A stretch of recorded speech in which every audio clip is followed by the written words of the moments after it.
what shall I render to Jehovah?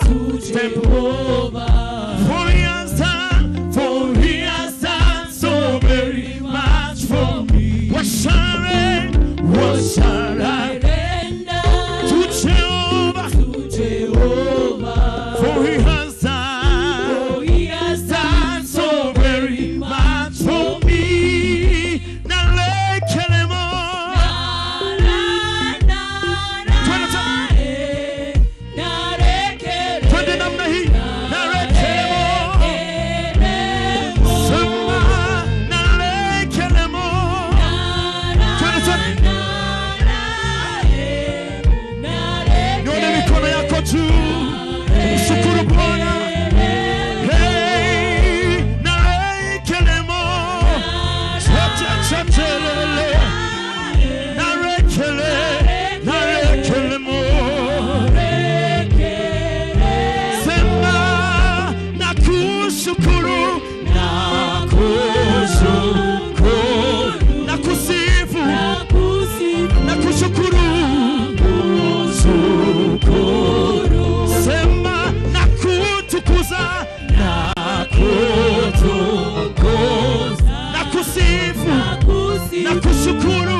Nakusifu na kushukuru.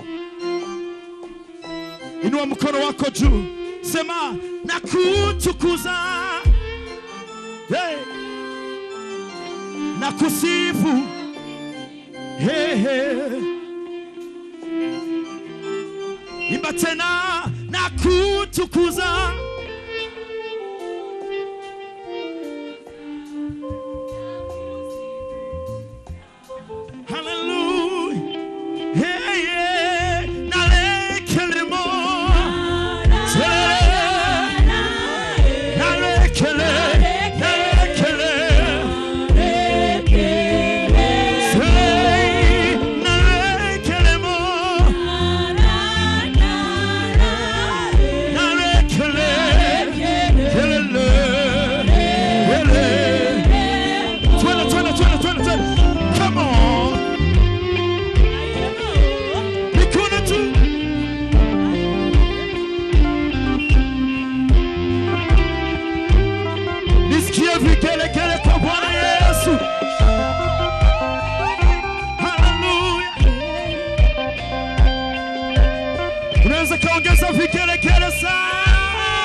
Hakuna Mungu kama wewe, hakuna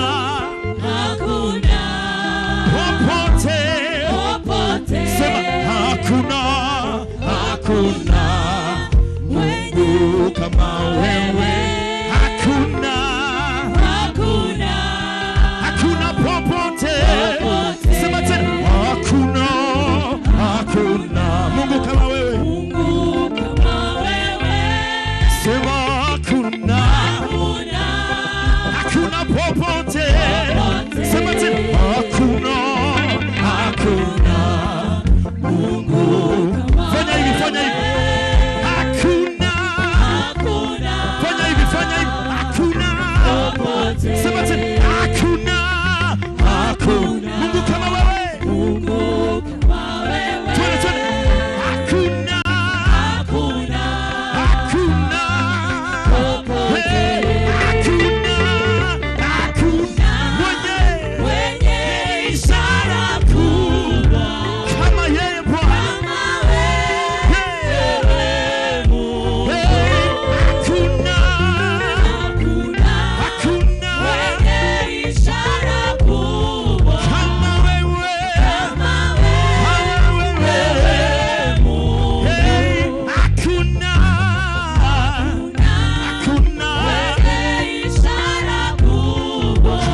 Jesus is doing a man all the time. Jesus is doing a man. Jesus, he's doing a man. Jesus, doing a man. Hey, doing a man. Jesus.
Anyway.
ya kanisa.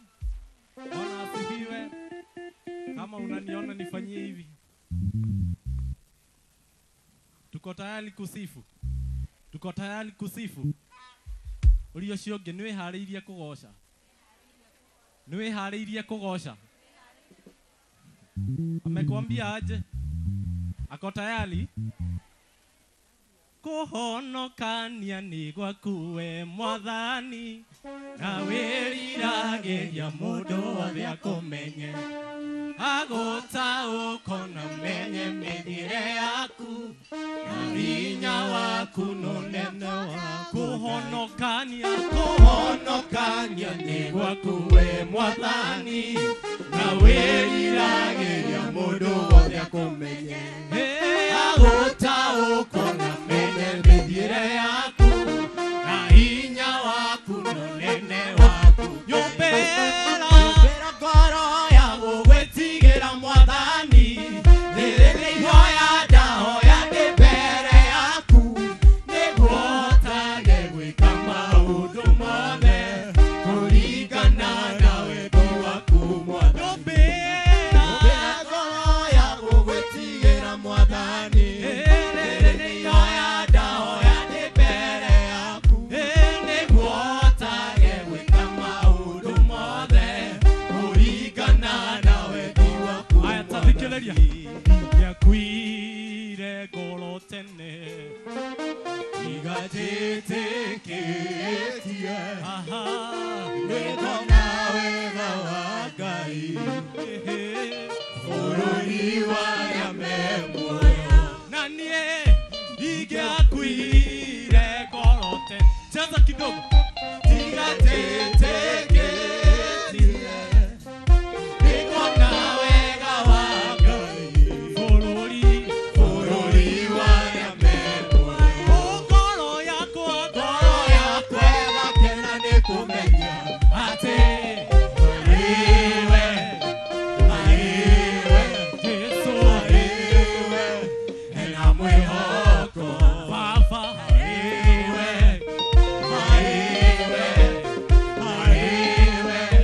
ena mwĩhoko.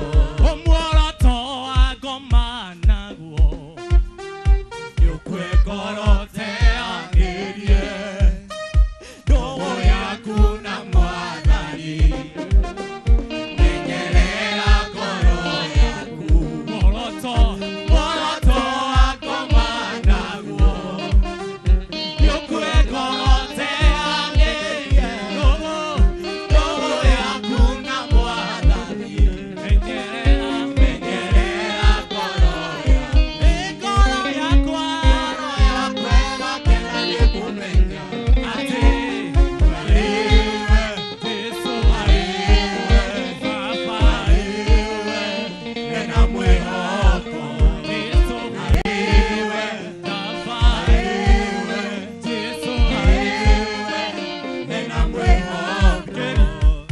Baba orĩkĩ nĩ ndoka ngũkwĩra nĩ wega Mwathani, ũnjarĩire metha yaku Baba, mbere ya thũ ciakwa ngĩona.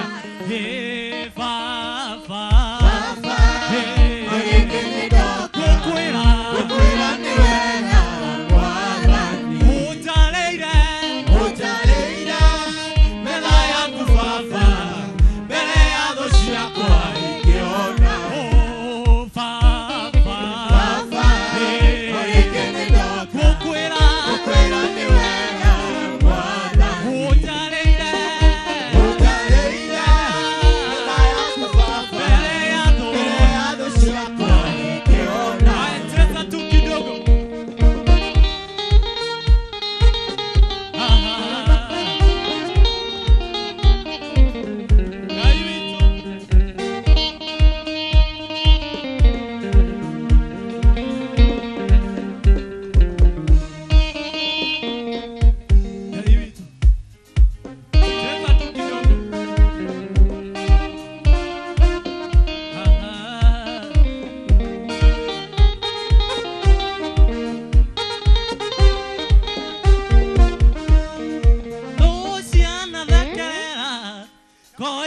ndingetoria anowe mwathani wakwa wananduirira irathimo ciaku ire iguru riakwa niĩ ndĩ makĩria matoria guciana thekerera ndingetoria anowe mwathani wakwa wananduirira irathimo ciaku ire iguru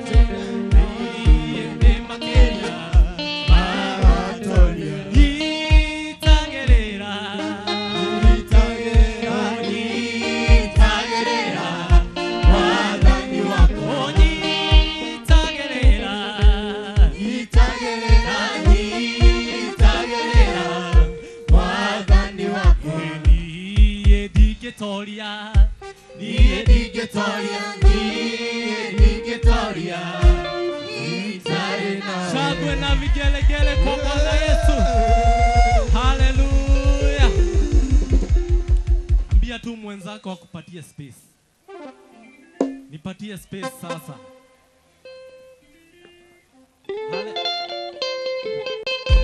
Weka mikono juu.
To celebrate one more time in the name of Jesus. Tushangilie Bwana vizuri. Hallelujah. Nauliza kwa heshima tusimame kwa wimbo wa taifa na wimbo wa Jumuiya Mashariki. Naomba tusimame wote kwa wimbo wa taifa. Wimbo wa taifa.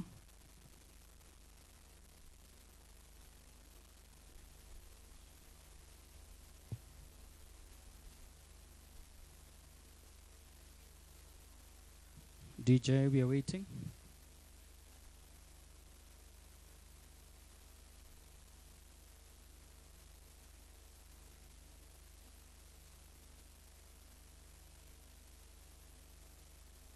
Tunawakaribisha mara tena hapa Christian Foundation Fellowship mjini Kiambu, wale ambao ni wageni na wale ambao wanatutazama kwa runinga. We are live in Kameme TV. Tupigie Kameme TV makofi mazuri. We are live pale K24. Jameni, tupigie K24 makofi mazuri. Na wale wote wanaotutazama kwa runinga, wengine YouTube, wengine Facebook, tunawakaribisha mahali popote pale ambako mnatutazama. Mahali hapa ni Christian Foundation mjini Kiambu, na tunaamini ya kwamba tunapofanya ibada hii wote tutapata kubarikiwa. Hallelujah. Katika jina la Yesu Kristo. DJ, if you're ready, national anthem.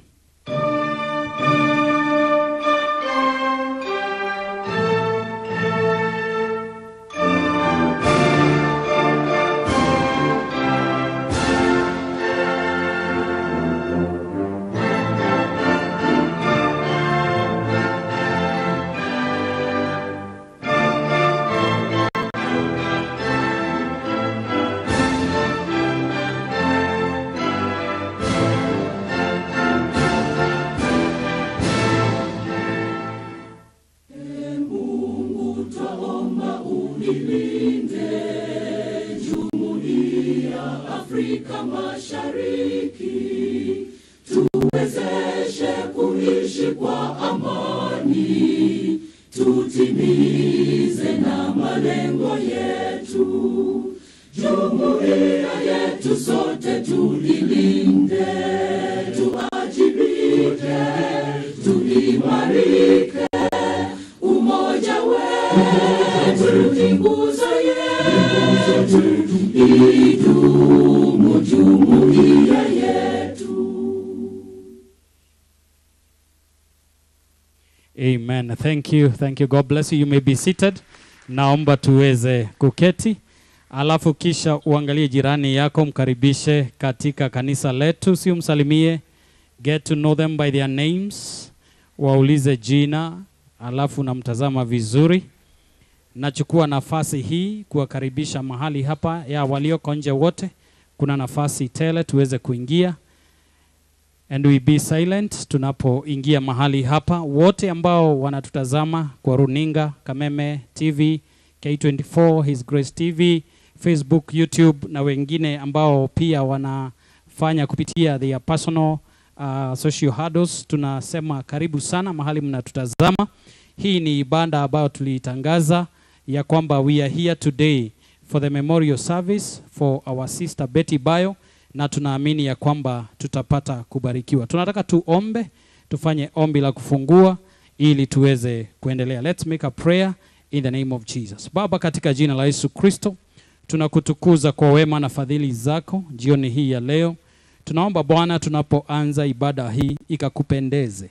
Yeyote atakayesimama katika madhabahu haya Bwana, tunaomba ya kwamba sifa zikakurudie katika jina la Yesu Kristo. Tunaomba Bwana, amani ipitayo fahamu za binadamu na fahamu za sisi wote Bwana ikawe katika ibada hii katika jina la Yesu Kristo.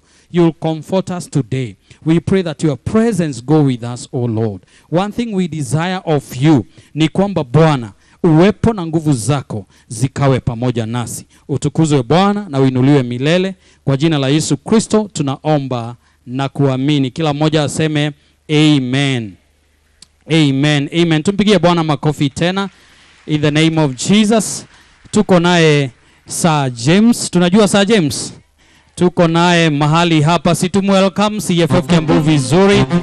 Katika jina la Yesu Kristo we'll be doing this with him. Na kwa nafasi hii nataka Sir James utupeleke katika nafasi ingine because we want to do it live. Ambia jirani, we want to do it live.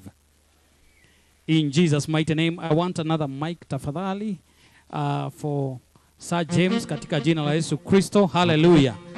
Na kama kuna kiti ambacho kimewekwa mahali hapo mtu na hakina mtu amekalia, you have reserved, please we request wale ambao wanaingia wapate kupata nafasi ile. Sir James, over to you. Asante sana mchungaji Paul, tumpigie makofi. Hapana, hayo makofi ni dhaifu, tumpigie makofi mazuri. Haya, naomba uinue mikono juu ya kichwa chako, peperusha juu ya kichwa chako. Kristo aliyekulinda, Mungu aliyetuhifadhi, anayetupenda, tumpigie makofi mazuri mazuri mazuri. Alafu ningeomba ugeukie jirani yako, muulize how are you? Kama labda anapenda praise the Lord, mwambie hiyo. Kama ni Gen Z unamwambia hi, unamwambia oza. Wewe juana na jirani yako. Ako poa? Amebarikiwa? Niulize swali. Wangapi walipenda Betty Bayo? Wangapi wataendelea kumpenda hata akiwa kaburini? Let me start by saying it is painful. It is ni uchungu kabisa kwamba tumempoteza dada yetu at her prime. Lakini we will not complain. We will swallow the bitter truth that Betty will not be with us.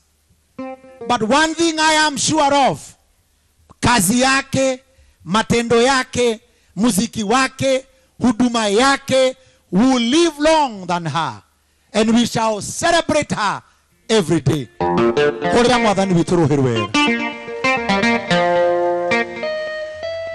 So, as much as tuko na maumivu, familia tuko na uchungu, marafiki tuko na uchungu, kanisa alilotumika hapa tuko na uchungu, we have another option to decide and celebrate what Betty has achieved. Ambia jirani yako, we must celebrate. Tutachanganya kulia na kusherehekea. Mwambie jirani yote mbili. Tutalilia familia yake, lakini pia tuta celebrate kazi ya Betty. Wangapi wanasema we shall celebrate her? Do you remember maneno ya kinywa cha wacha yatawaliwe na wewe Bwana? Sema maneno ya kinywa changu wacha yatawaliwe na wewe Bwana. Asante. Asante. Tuko hapa mpaka tumalize ibada. Mwambie jirani yako usiwe na haraka. Tutakuwa na tributes, tutahubiriwa, wanamuziki wako hapa watachapa muziki. Tutamalizia na kando, lazima tuwashe mshumaa hapa. Kwa hivyo ninawaomba akono inuka kama horadhi mwere ng'ombe ya beholere, kwa sababu hatutaki nini? Hatuondoki. Kwa hivyo we shall have everyone here. I'll be guiding you, but let's celebrate. Na ikifika ni kulia, usimwambie mtu anyamaze. Don't tell anyone anyamaze. Let all of us cry our heart out. It is one way of healing our hearts. Tuko tayari? Mko tayari?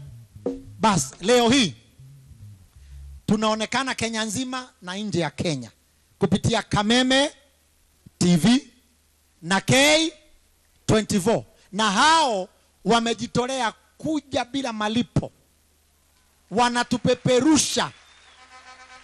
Kwa hivyo mahali CEO wetu Ken Garuya alipo, tunashukuru kuleta mitambo ya K24 na Kameme TV. Na mnajua wakati huu Jumapili huwa tuko na nini? Agemarauga kulala. Jumapili wakati kama huu Kameme TV huwa tuna nini? Mko tayari togoshe venye tunafanyanga Kameme? Bas, hapa niko na kikundi maalum cha kegosho. Number 2, niko na jamaa maalum, the only digital mokolino. Yeye kuvaa kwake ni digital, na yeye anaongoza kegosho. Yuko hapa. Ningetaka tusimame zote kwa heshima. Kwa heshima tusimame. Kwa heshima tusimame. Ninamleta nada but Martin Wachane. Hey. Chukua hiki ni chako. Hi. Thank you. Asante. Thank you, my senior Pastor Sir Jim. Tuseme abarikiwe. Kama umebarikiwa na Pastor Sir Jim, mwambie abarikiwe. Anatuongoza mzuri. Bwana Yesu asifiwe. Amen. Ningetaka kama uko uhai, inua mkono namna hii, sema thank you Lord. Thank you Lord. Ambia Mungu asanti. Asante. Mwambie asanti. Asante. Let me tell you. No tiundo mwega wekete ate nduri moshari. Aha. Yes. No wewe moyo. Pigia Yesu shangwe na vigeregere makofi mazuri. Hey, hey. Yes. Alafu uambie mwenzako akupatie space. Na ukiona akona maringo, na ukiona akona maringo ingine, ngoja Mwangi. Ukiona watu wengine wanakuanga na maringo ingine, tukifika ya kegosho, unajua hiyo mwili umepewa na Mungu. Bwana Yesu asifiwe. Amen. Mwili ucio wena guo ne ngomba cia tiri. Na Ngai yakuhetie oro uguo tuhu. Amen. Kirora batara ne kumugosha na kumunengereria ugoci. Oh yes. Hallelujah. Hore Ngai witu Hey. Bwana Yesu asifiwe. Tondu ti uthako gatutwara iguru. Ona ti mbeca igatutwara iguru. Ona ti mareto magatutwara iguru. Ona ti uno ni gatutwara iguru. No kirio gakorwo tigite thi no nikio gigagutwara iguru. Hurira Ngai ucio kuhete mihumo miega rohero wega. Hurira Ngai ucio kuhete mihumo miega. Hey. Alafu ni mwambie inothe ti agwetirwo. Hallelujah. Inothe ndiri yagia mwene. Ni wengi wamekuja hii dunia lakini wametuacha. Wewe umepatia Mungu nini? Nikiohete Ngai uri ucio umepatia Mungu nini? Ni haki gani umepatia Mungu?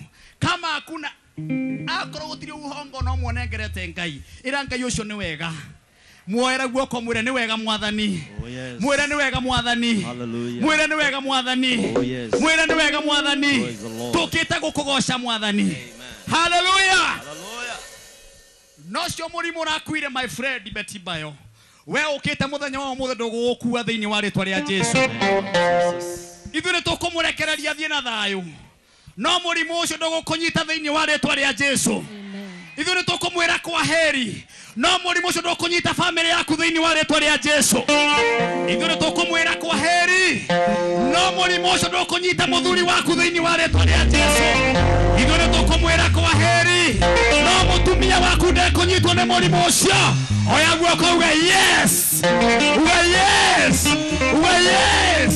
Pigia Bwana makofi na shangwe na vigeregele. Hey, hey. Are you blessed? Are you blessed? Kama mbarikiwa inua mkono sema Bwana Yesu asifiwe. Inua mkono mzuri Bwana Yesu asifiwe. Abia mwenzako ni wakati wa kigosho.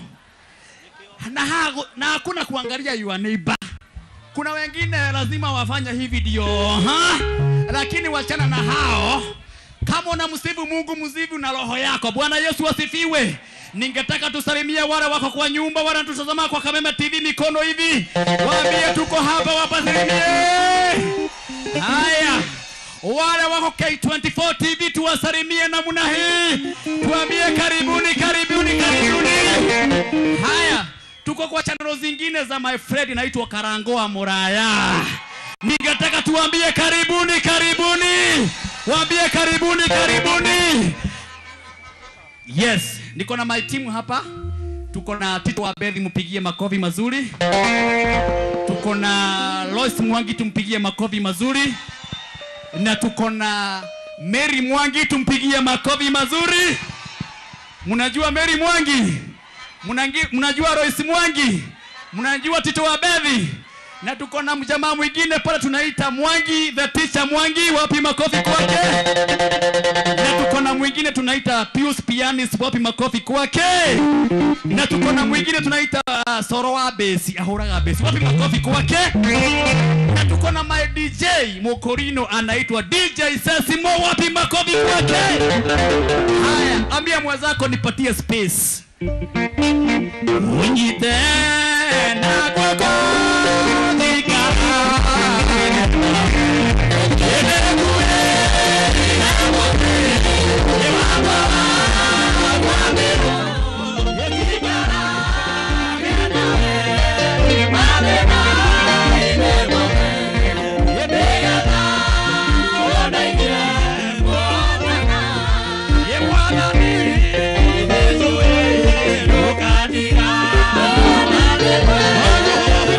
Bye.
Inua.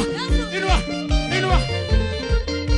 Egiri na girisho no kio. Sikare dinesho nene. Yesera ya tumemara ide. Twa matena mwili waro. Wasai. Wasai. Wasai gaito wasai. Wasai. Wasai wabani wareru. Amina manita modira. Twa matena mwili waro. Otire mokoro. Otire mokoro. Ondo asemania. Otire mokoro. Otire mokoro. Ondo asemania. Hallelujah. No hallelujah. Ondo asemania. No hallelujah. No hallelujah.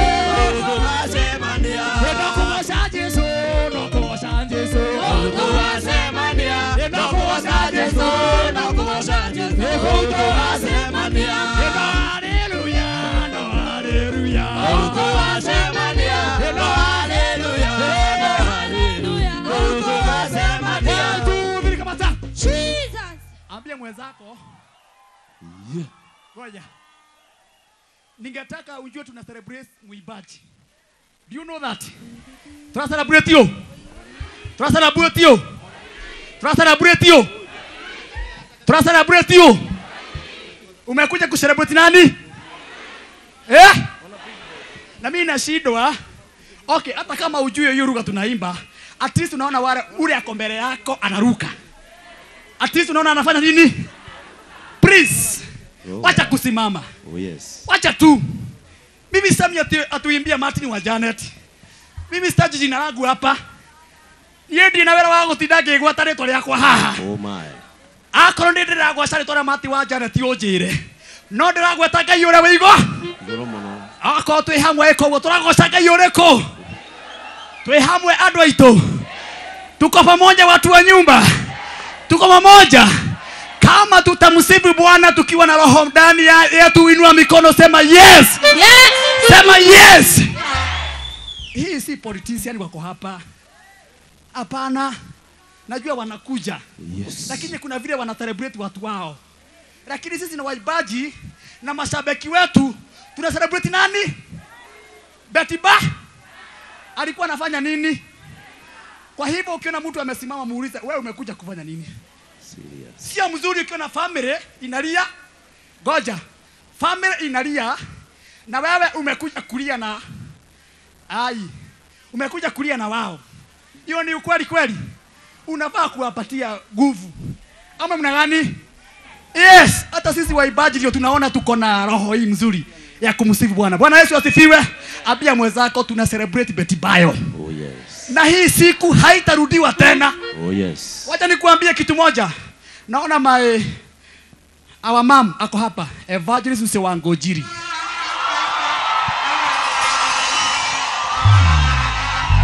Yes. Wacha nikuambie siku moja. Hii program haitarudiwa tena hapa. Unaona 6 ikifika. 6 ikifika, the next day ni Thursday. Tunaenda Duberi. Tukimaliza Duberi ni nyumbani. Kwa hivyo tafadhali kama umetoka kwa nyumba tupatie Betty. At least hata kama utapaguza hii uso mzuri, afadhali uende ukisema leo nimesifu, miguu yangu imeniuma, leo nimesifu hata nini yangu imepotea, si ndio? Oh yes. Hebu inua hivi. Na ukiona mwenzako hako mwambie afadhali nipatie time kidogo kabla tuingize saa James sasa. Haya, ngoja kidogo baba. Yes. How hard moyo dithaganagia. Oto majeni moyo yegira wagana moyo. Oketena sono nidyo. Wagana moyo oketena sono nidyo. Ekagena diahida mwana Yesu. Nada iwasara uwa nada meya kona tyoza. Wakirito ne wakinya. Nada meya kona tyoza. Wakirito ne wakinya. Inua. Gai.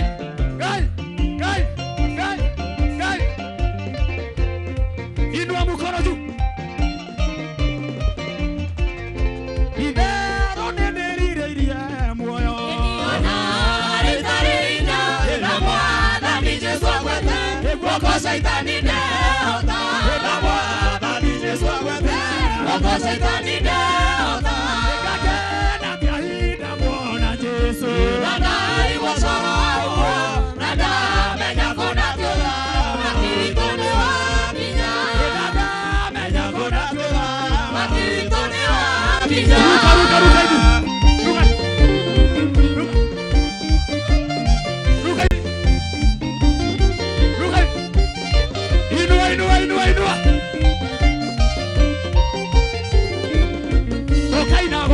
Tokainago matuine. Tokainago matuine. Tokainago matuine.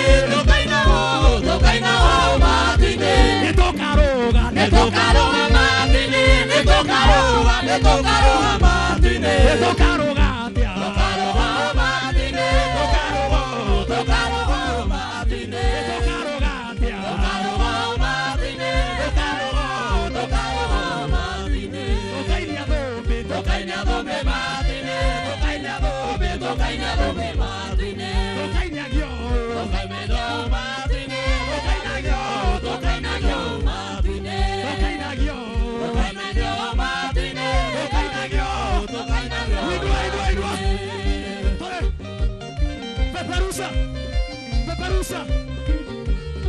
Peperusa.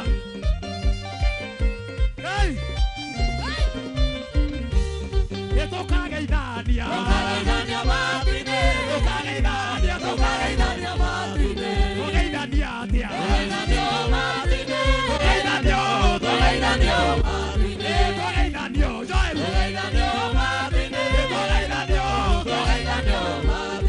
Netokaroga. Netokaroga atia.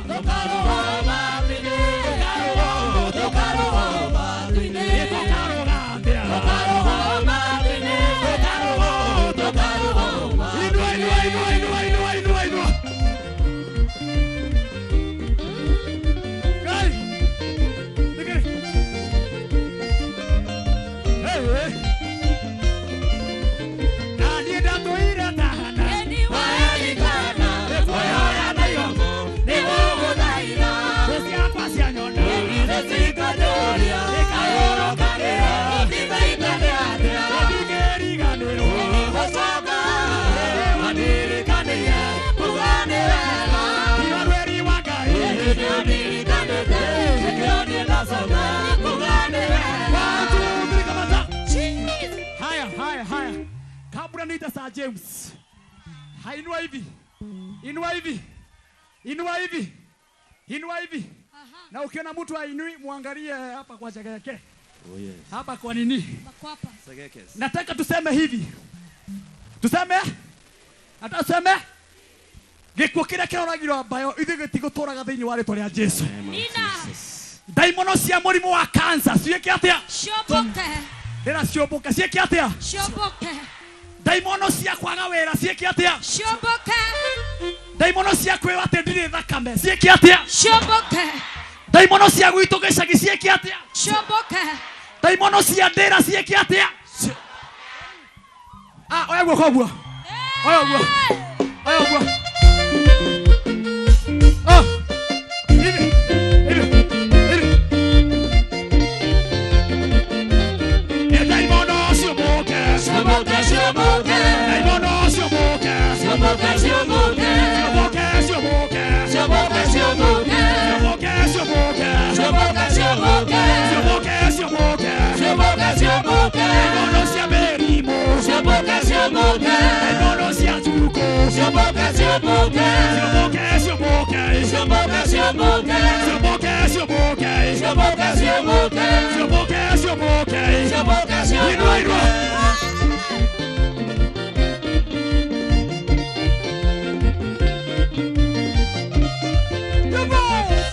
Daimono cia gicagi, daimono cia kwaga mbeca, Ciumbuke, ciumbuke. Ikono cia mĩrimũ. Ciumbuke, ciumbuke. Ciumbuke, ciumbuke. Ciumbuke, ciumbuke. Ciumbuke, ciumbuke. Ciumbuke, ciumbuke. Ciumbuke, ciumbuke. Ciumbuke, ciumbuke. Ciumbuke, ciumbuke. Ciumbuke, ciumbuke. Ciumbuke, ciumbuke. Ciumbuke, ciumbuke. Kila mtu mkono hivi.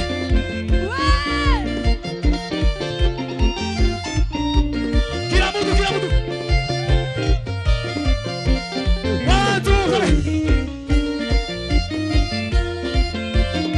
ruka kidogo.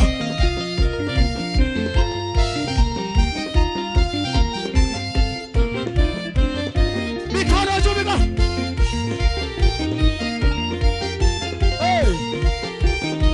Inua Yesu, inua. Yes.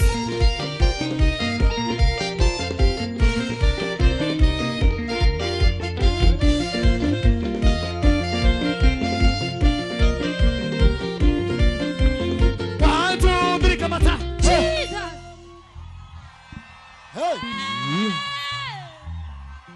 Inua mkono hivi, nataka saa James akuje sasa. Oyaguo gwaku ũguo. Niĩ no ndaga hinya wa kwaria ciugo ciaku we. Nĩ ũrongenyona ndĩ hande mũkũrinũ.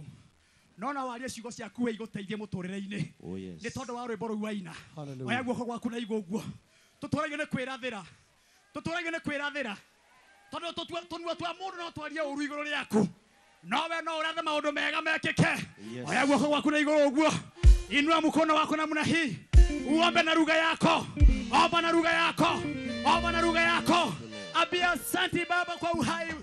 Mwambie ni asante. Mwĩre nĩ wega Mwathani. Nĩ ũndũ wa ũgima mwega wa mwĩrĩ. Acio makuĩte ti ũndũ ũmekĩire Mwathani. Ti gũkũrakaria mũno makũrakarĩtie. Ngoja. Kwa gũkorwo we nĩwe ũrakarĩtie Ngai mũno. No we ndũnakua. Oya guoko gwaku na igũrũ ũguo. Mwĩre nĩ wega na ciana ciaku. Mwĩre nĩ wega na family yaku. Mwĩre nĩ wega na wa bũrũri waku. Mwĩre nĩ wega na wa family yaku. Mwĩre nĩ wega Mwathani. Inua mikono yako, sema asante Bwana. Mwambie asante Bwana. Tunakushukuru, tunakuambia hakuna Mungu kama wewe. Hakuna nguvu kama wewe Bwana. Hallelujah. Hallelujah. Thank you. Hallelujah. Yes, Lord. Hallelujah. Mwathani ni wega. Thank you, Jesus. Ngai. Hallelujah. Tutitokanĩte na mũtino Mwathani. Yes, Lord. Tutitokanĩte na mũtino Mwathani. Yes, Lord. Tutitokanĩte na mũtino Mwathani. Yes. Na ithuĩ twĩ muoyo Mwathani. Yes, Lord. Hallelujah. Hallelujah. Yes, Hallelujah. My Yes, God. Jesus. Thank you, Lord. Hallelujah. Hallelujah. Yes, Eh, Lord. Baba. Oi Ngai witũ. My God. Ona ngoro ciĩna ruo rĩ. Hallelujah. We ũrĩ o Ngai. Nĩguo. Na ndũcenjetie. Yes. Na ndũgũcenjia. Yes. Ona tũkĩgirĩkaga. Ngai. Ona tũkĩrĩraga. Ngai. We ũrĩ o Ngai. Yes. Na ndũgũcenjia. Yes. Tuoka gũgũthathaiya. Yes. Tuoka gũkwambararia. Yes. Tuoka gũkũnenehia. Yes. Na mũno tũkwĩre atĩrĩrĩ. Yes. Mĩaka ĩyo ũratũhete Yes. nayo. Nĩ twacokia ngatho. The Thank name you, of God. Jesus. Ũtungata-inĩ wake nĩ twacokia ngatho. Yes, Lord. Family yake nĩ twacokia ngatho. Yes. Na ithuĩ nĩ twetĩkia atĩ nĩ ũgũtũhe hinya. Yes. Na nĩ ũgũtũhotithia gũtũũra. Yes. Ona ningĩ gũtungata. Yes. Hallelujah. Hallelujah. Hallelujah. Iganĩra igongona-inĩ rĩrĩ Ngai. Iganĩra igongona-inĩ rĩrĩ rĩa ndungata yaku Beti. Iganĩra igongona-inĩ rĩrĩ nĩ ũndũ wa iganĩra Ngai. Ngoro nĩ ikũgĩa thayũ. Ngoro nĩ ikũgĩa hinya. Iganĩra igongona-inĩ rĩrĩ. Hallelujah. Oya moko maku na igũrũ. Hallelujah. We give you glory, Jesus. Wewe Ngai munene ma.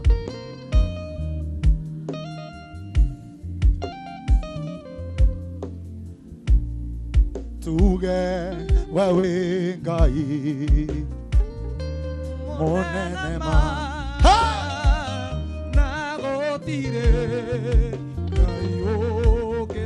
Oya moko cokere o hau uge wewe Ngai munene ma na gũtirĩ tuge rĩa mũico wewe Ngai wewe Ngai nagotire Ngai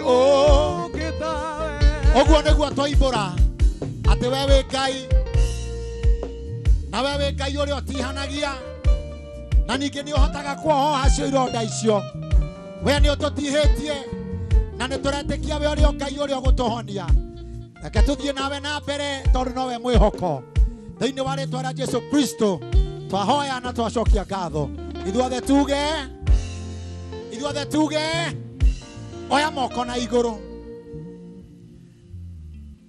igũrũ tũrĩkanĩire na gwĩkũru no tũkũgatha Ngai witũ tondũ mbayo ararĩ ndungata ũrĩra mwathani witũ rũhĩ rwega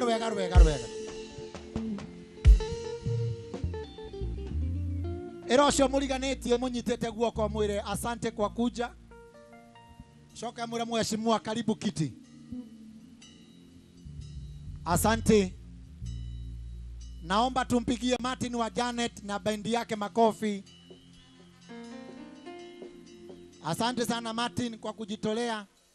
Asante sana Kameme TV. Asante sana K24. Wale ambao hatukuwa nao tukianza, jina langu ni Reverend Sir James na nimeokoka, Yesu ni Bwana, na tunaendelea na programu yetu kama ilivyoratibiwa, ila tu nitakuomba kwa sababu hapa tuko kanisani, tuko ndani ya kanisa, kusiwe na lolote ama chochote cha kuvuruga mkutano. Si ndio hiyo? Number 2, and I'm saying this with a lot of authority. Usichukue kitu cha mtu. Usiibe. Kama wewe ni mwizi, tunakuomba ungojee mkutano huo mwingine. Leo usifanye nini? Na wewe ambaye huwa unaachilia vitu vyako tu hivi hivi, kuiga kibeti gĩaku uguo de, tafadhali be your own police. Chunga mali. Sitaki tukimaliza nianze kusikia hadithi, sioni simu yangu, sioni saa, sioni bibi yangu. Sitaki hizo maneno. Naomba tusimame kwa heshima, tukaribishe mafuta. Tusimame kwa miguu yetu kwa sababu hivyo ndivyo ilivyo. Tukaribishe mafuta. Asante sana. Na waona wanaingia kwenye condolence books, tuketi. Wakimaliza kwenye kitabu cha condolence utaniarifu. Asante. Tunaweza keti. Pia na hii ninaisema mwanzo, ingawa nitairudia na nitarudia mara mingi, ya kwamba the will of the family and the will of the church today ni kwamba tufanye ibada ya memorial peke yake, bila siasa.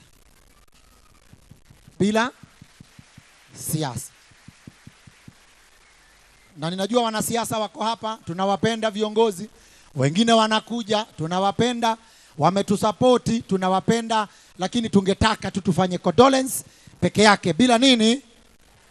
As many are of the same opinion say aye. As many are of negative opinion say nay. Wena ginyani. Unagema tinamenya ni kidoiga. Asanteni sana askofu. Wanapoingia tuwapigie makofi pamoja na gavana wetu, makofi mazuri. Asante, pamoja na viongozi wengine wote. Sasa kabla sijaingiza familia,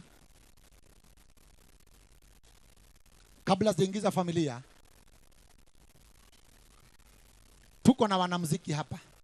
Sema ndio. Wapigieni makofi. Tuko na media houses mingi hapa. Wapigieni makofi. Tuko na wachungaji level zote. Wapigieni makofi. Tuko na viongozi wa serikali kuu na serikali za county. Tuwape makofi. Tuko na familia zote hapa. Wapewe makofi. Basi tuko na mimi na wewe. Tujipe makofi ya kilo. Ningeomba wale wanaoniongoza kumleta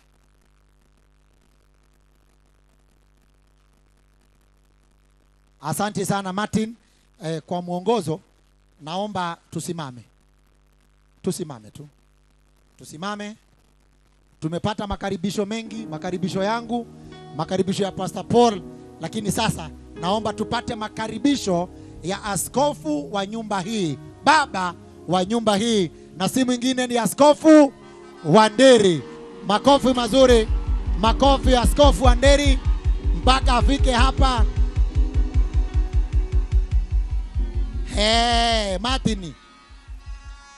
Martin, Bwana asifiwe. Twende pole pole. Haya, Martin tena. Haya, noginyoka gitekira. Asante sana askofu kwa ombi hilo. Naomba tuweke wimbo ulioandaliwa kumuingiza bwanake Betty Bayo.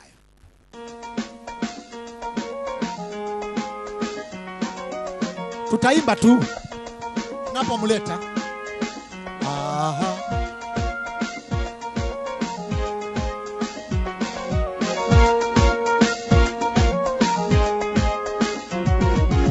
Tera kwero shine tana dereroka onakana waine dumetana igera edeone gwotambwe koragwe nyitanite heuneke ogeda ya 11 hour tera kwero shine tana dereroka onakana waine dumetana igera edeone gwotambwe koragwe nyitanite heuneke ogeda ya 11 hour 11 hour ay ay ay ay 11 hour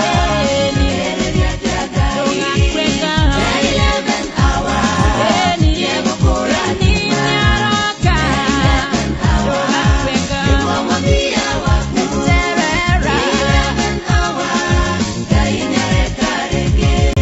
gainyare na hinya wako igorana onakomoe mwana arekiane muni nani gupenine rute hawe diwagayo hige nena okorosio akemoa Samueli gainyare na hinya wako igorana onakomoe mwana arekiane muni nani gupenine rute hawe diwagayo hige nena okorosio akemoa Samueli 11 hour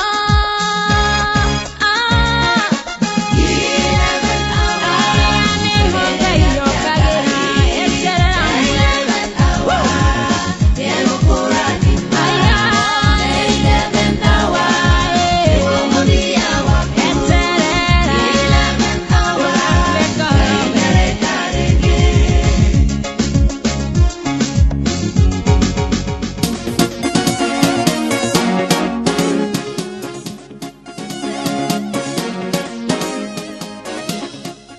Asante sana DJ, asante sana.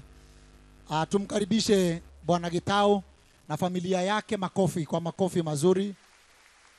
Na tunamwombea amani ya Bwana iwe nawe. It is not easy. We will not promise it will be easy, but God will make it easy for you. Tutaendelea kungojea wageni wengine, lakini kwa sasa Martin wa Janet imeiva. Asante. Tukiwa tumesimama hivyo, naomba tumlete baba wa nyumba hii, askofu wetu, Askofu Wanderi. Makofi mazuri, makofi. Baba ya Betty Bayo amemlea, amemchunga, amelea wengi, amechunga wengi. Baba, tunakuheshimu. Karibu sana, karibu sana. Utupe makaribisho hapa nyumbani mwa Bwana. Karibu sana askofu. Asanti, Bwana pewe sifa. Tusalimiane hewa za salamu za hewani. Tupungie mkono. Praise the name of the Lord. Tunaweza kuketi.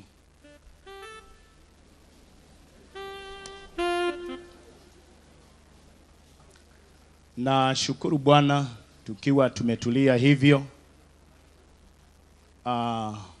Wakati huu ni wakati wa msiba, ni wakati ambao watu hawaongei sana, kwa sababu mtu akiongea sana anaweza kosea. Otherwise nashukua nafasi hii kuwakaribisheni wote.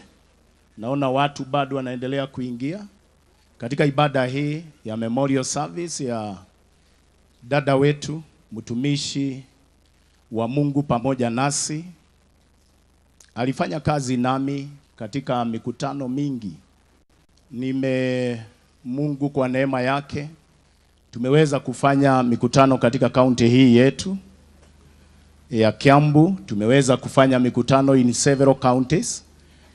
Tent meetings kubwa tu kama hii. Na every time tuna ile mikutano Betty hakukosa. Na kwa hivyo tunasikia sisi tumehuzunika kwa njia kubwa sana kama kanisa, kwa sababu ya kile kifo cha mtumishi wa Bwana. Siwezi nikakosea kusema hivyo, kwa sababu every time alishiriki nasi. I remember kuna wakati ameshiriki nasi wakati wa kushiriki meza ya Bwana. Nilimuona akiwa mmoja wa kusaidia kushirikisha watu meza ya Bwana. Na kwa hivyo hapa kanisani tunasikia ya kwamba tumehuzunika sana. Wale ambao mnatutazama katika mitandao, today is not a revival meeting. Is not a healing meeting. It is not a meeting ambayo tukisema tutakosea ya celebration. A memorial service is a service whereby tunatuliza mioyo yetu, kwa sababu mmoja ametuacha, na ametuacha kwa haraka sana, Betty Bayo. Ninasema hivi nikiwa babake wa imani. Tulimsimamia mahali hapa katika mambo mengi pamoja na watoto wake. Na kwa hivyo Bwana yake yuko pamoja nasi. Touch, naamini ya kwamba Bwana wa watoto wake atakufika dakika zingine, Prophet Kanyari. Na kwa hivyo tuko mahali hapa kupata nafasi ya kuomboleza. Wakati wa maombolezo ni wakati wa huzuni, na wakati mwingine ile huzuni huwa inainua enga, diposa hatuongei sana. Naomba kanisa tukaweze kutulia hivyo. Nafasi hii nimeshukua ya dakika chache kuuliza wale wako mitandaoni, please ombolezeni pamoja nasi, kwa sababu katika taifa mzima kumenyamaza huzuni katika dunia mzima, kwa sababu Betty Bayo hakuwa tu mtu wa jamii, hakuwa tu mtu wa kaunti, hakuwa tu mtu wa familia yake, alikuwa mtu wa dunia mzima. Nyimbo ambazo msichana wetu Betty ambaye amepumzika alizozimba ziliweza kutumika katika kote duniani. Kwa hivyo mashabiki wake, vile vile wale wote ambao wametoka upande wa jamii, ninaomba ya kwamba mioyo yetu ikaweze kutulia na tukapate nafasi ya kumpatia ya heshima sana. Naongea hivi kwa dakika chache. Neno linauliza mtu akiwa amezaa watoto 100 akose balio ya heshima, mazishi ya heshima. Biblia inasema ni kama yule ambaye aliyeharibika katika mimba. Ya Kikuyu inasema mundu ageciara ihĩĩ 100 tondũ nĩ njũĩ kameme twĩ life. Mundu ageciara ihĩĩ 100 acoke age mathiko ma gĩtĩo, kaba kĩhuno kĩrĩa kĩathũkĩire nda ya nyina, kĩu kĩhuno nĩ kĩegega. Na kwa hivyo wale wote mnaomboleza nasi, tungetaka kuweka ya kwamba we want to make a send off ya dada wetu in dignity, kwa heshima kubwa sana, kwa sababu tunajua maandiko. Sisi ni watu ambao wamekomaa katika mambo ya kitaifa na pia katika mambo ya Ukristo. Na kwa hivyo tunashukuru kila mmoja ambaye amekuja. Nimesimama kushukua nafasi hii. Najua waibaji tunahuzunika sana, ni mmoja wetu. Waibaji wengi marafiki zangu, tutulize tu mioyo na Mungu ataweza kupata nafasi. Pia katika kaunti hii tuna baba wa kaunti hii, kiongozi wetu, tunamjua vizuri sana. Ndio nimeweza kusimama mahali hapa ili niweze kupatia yeye dakika chache Tunajua our governor Mheshimiwa Daktari Paul wa Matangi yuko pamoja nasi, na nashukuru sana our governor kwa sababu kwa ofisi yako umesema siku ile ya mazishi utatupatia ambulance, utaweza kutupatia nurses kadhaa wa kadha ambao wanaweza wakasaidiana pamoja nasi. Nimeelezwa ya kwamba vile vile umeweza kutoa pia askari wale ambao ni wako chini yako kuweza kutusaidia kwa barabara, na kwa hivyo pia nimeweza kuongea na OCS pia kule juu, na wamenieleza pia ya kwamba tuko na nafasi nzuri ya kufanya mazishi ambayo itakuwa siku ya Thursday. Asanti kwa sababu haukunilipisha ule uwanja. Mungu aweze kukubariki sana. So kwangu ninachukua nafasi hii kwa sababu labda ninaweza nikakosa nafasi nyingine kukushukuru wewe kwa sababu ya mchango wako, vile vile kwa sababu ya mchango wa watu wengi ambao wanaotutazama wa kitaifa. President wetu nimeona michango yake, vile vile our DP nimeona mchango wake, na watu wengi ambao ni viongozi wote waliguzwa na hili jambo. Na kwa sababu governor wetu ambaye ni kiongozi ambaye amesimamia county hii ako na msimba ambao angetaka kukimbia pia mahali pale, kuna ibada ingine tu kama hii inafanyika katika county hii, munikubalie asimame aongee nasi, apatiane la bilabi zake, kisha tumuashirie akatulize mioyo ya watu wengine. Is that okay, brethren? Is that okay?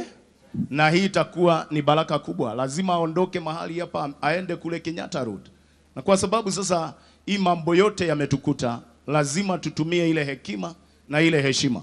Lakini pia kwa sababu hakuja peke yake, munikubalie kwa sababu MCA wa area hii ambayo tuko ya Kiambu hapa, ambaye ni Mheshimiwa Hezron, ninaomba tafadhali simama tu, tunampigia makofi anapokuja kumwalika governor, na Bwana aweze kukubariki. Thank you very much. Thank you. Let's put our hands together as we welcome Mheshimiwa Hezron. Asante sana Bishop Wanderi. Yangu ni machache sana kwa sababu ni kumwalika tu gavana wetu, lakini kwanza kama kiongozi wa area hii ni vizuri nilete la bilabi zangu kwa hii familia ya Getao ambao ameachwa na bibi yake, na pia watoto kwa kuachwa na mama, na pia kanisa hili la CFF, na pia wasanii wote, kwa sababu najua wasanii wote wameguzwa kwa njia kuu kwa sababu ya hii kifo ya mpendwa wetu. Na niseme ya kwamba sisi sote tuko hapa kwa sababu Betty Bayo ni shujaa, na kwa sababu ni shujaa yetu ndiposa sisi sote tumeungana ili tukuje tufanye hii ibada. Otherwise sitasema mengi, lakini kwanza niwakaribishe nyinyi wote. Hii ward inaitwa Riabai ward in Kiambu sub county. Tumewakaribisha wote, wale ambao wametoka mbali na wale ambao wametoka karibu, mjisikie ya kwamba tumewakaribisha. Otherwise najua tutakuwa na ibada jema hii ya leo na pia zenye zitafuata, na pia siku ya Alhamisi. Otherwise sitasema mengi, yangu ni kumkaribisha tu gavana wetu Kiambu County, Governor Dr. Paul Kimani wa Matangi, ili aje alete la bilabi zake. Asante sana gavana, karibu sana. Tumpigie makofi mazuri. Makofi mazuri ya gavana wetu. Asante, asante, Mungu abariki.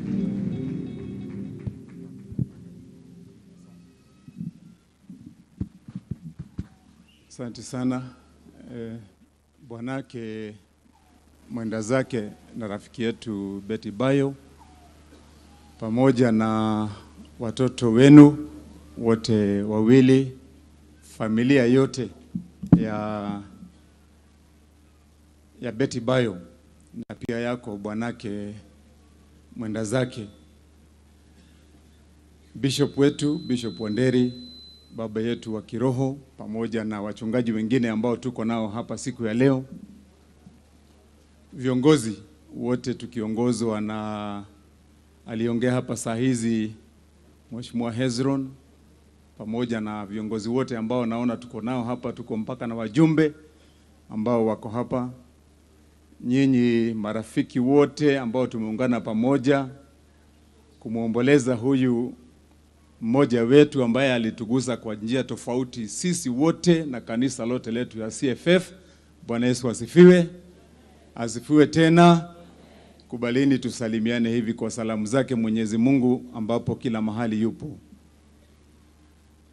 Bwanake Betty, watoto, familia yote, kwanza mnikubalie tu kwanza nipeane rambirambi zangu kama rafiki, kama mmoja ambaye yako na ushuhuda ya kwamba Betty angeweza alikaa kwa macho ya wengi wetu kama msichana na mama wa kawaida, lakini kwa ushuhuda ambao tunauona kutoka siku zile yeye alipumzika, kwa wale watu wengi ambao wamejitokeza kupeana rambirambi zao, kupeana usaidizi kujilete, Betty hakukuwa mama ama msichana wa kawaida.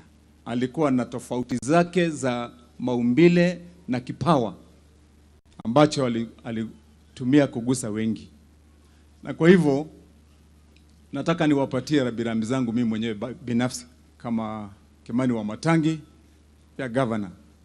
Niwapatie rambirambi za familia yangu yote. Bibi yangu ni mmoja wa wale fans wa Betty kwa familia yetu, kwa vile yeye ndiye huwa anatuimbia jioni nyimbo za Kikuyu. Na kwa hivyo familia yetu yote tunalete rambirambi zetu. Bishop wetu kwa kanisa ambalo umetuongoza kwa njia nzuri, pia nataka nipeane rambirambi zangu pia kwa kanisa lote, wafuasi wetu wa hii kanisa letu la CFF ambao tulikaa pamoja na Betty. Niseme kwa ufupi tu kwa vile nimeanzisha, na naomba radhi kwenu nyinyi wote kwa vile ingekuwa vyema ningekaa kwanza tugoje utaratibu utembee vile unavyofaa kuendeshwa, alafu mimi nipate nafasi baadaye.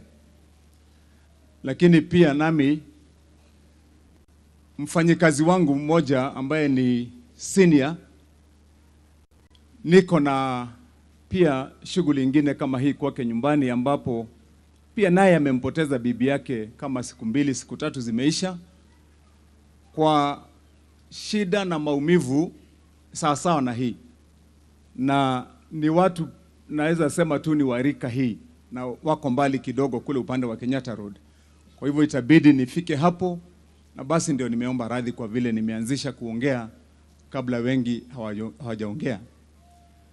Ya tatu niseme kwa ufupi ya kwamba pia kwa vile tuna wageni wengi, Betty hakukuwa mtu ama msanii ambaye alikuwa na usawishi ndani ya kaunti ya Kiambu peke yake. Alikuwa na usawishi kila mahali kwa hii nchi yetu ya Kenya. Na kwa vile tuko na wageni wengi ambao pia wametembea kwa hii kikao, nichukue hiyo nafasi niwakaribishe kwenye hii kaunti yetu ya Kiambu. Naweza sema kwa kumalizia ya mwisho ya kwamba Betty mimi nilimjua kibinafsi. Na niseme tu kwa niaba ya musicians wengi, wasanii wengi ambao wako hapa siku ya leo, kwa vile tuko na vitengo tofauti za wasanii. Tuko na wanavuma sana, wanabobea, wanajulikana, ukisema jina lake anajulikana kila mahali. Tunatembea hivi mpaka chini. Kwa niaba yao wote naweza sema hivi, sisi haswa sisi vijana viongozi wa kisiasa, mara nyingi wasanii wanaweza kuwa hawajajua ama hawajaelewa ile contribution wanafanya kwa kufaulu kwetu kama viongozi. Na nipeane tu mfano kwa ufupi. Kwa vile mwaka wa 2012 mimi nilikuwa nimejaribu kutafuta kiti ya MP wa kule Kikuyu. That was in 2007.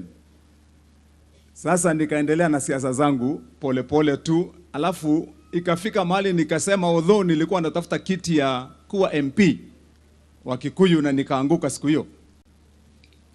Wacha vile katiba mpya sasa imetuletea mambo hii ya senator, wacha mimi nitajaribu hii kiti ya senator. So nikaanza kutembea kwa hii county. Hapa pale, mnajua mimi naitangwa wa matangi, kidhimo tukio yoguo. Kaenda huko kupeana matangi kidogo, kaenda kwa makanisa kupeana vitabu. Sasa ndio nitafute usawishi. Lakini haikuwa imefika mahali ambapo inayofaa. Wakati wa kutafuta kura sasa nikatafuta gari yangu nzuri, vile mnajua zile magari tunatembea nazo.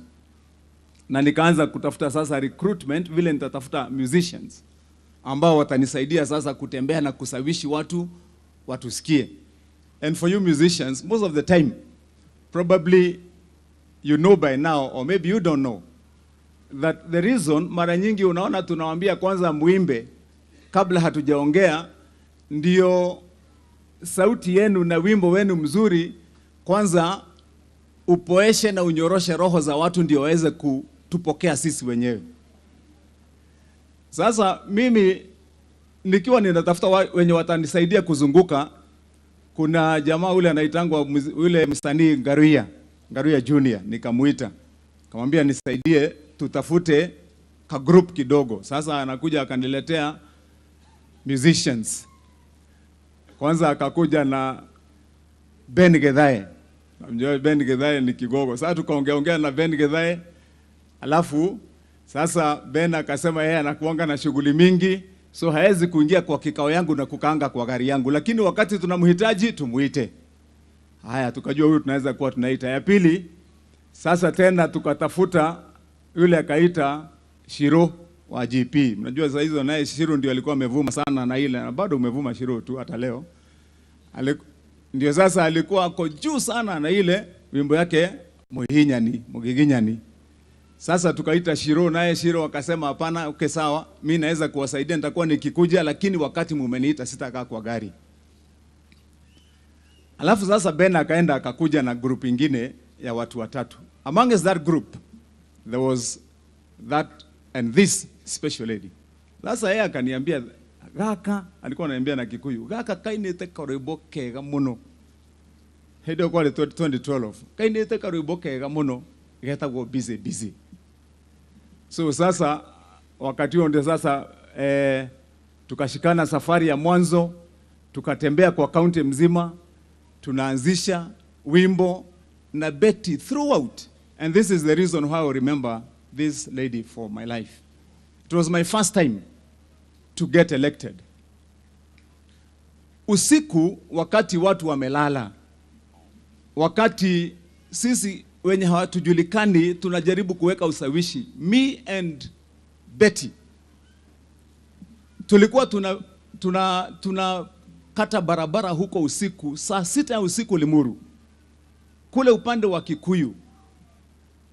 Thita cio tuko ukaigua kirori-inĩ gĩakwa karwĩmbo busy thita hĩndĩ andũ metoro tũtũigĩte rĩu tondũ ithuĩ tũtiramenyekana. Kumbukeni wakati huo watu wa Kiambu nilikuwa ndashindanaga, nilikuwa nikishindana kwa kiti ya senator na yule Githunguri alikuwa MP hapa na ni mdosi, mnajua ni mtu wa pesa mingi.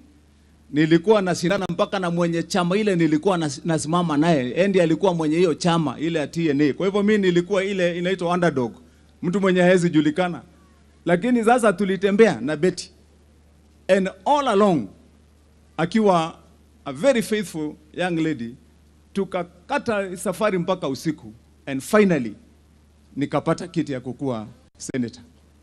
In my life, kwa yale mambo yote nitakuwa nikishukuru kutoka wakati nilichaguliwa na kutembea na ambaye sitasahau is the role that Betty played to ensure that I got known, I got accepted, and that my voice ilikuwa inakubalika amongst her voice, her sweet voice in singing, ya kwamba I could get the votes and become the senator for Kiambu.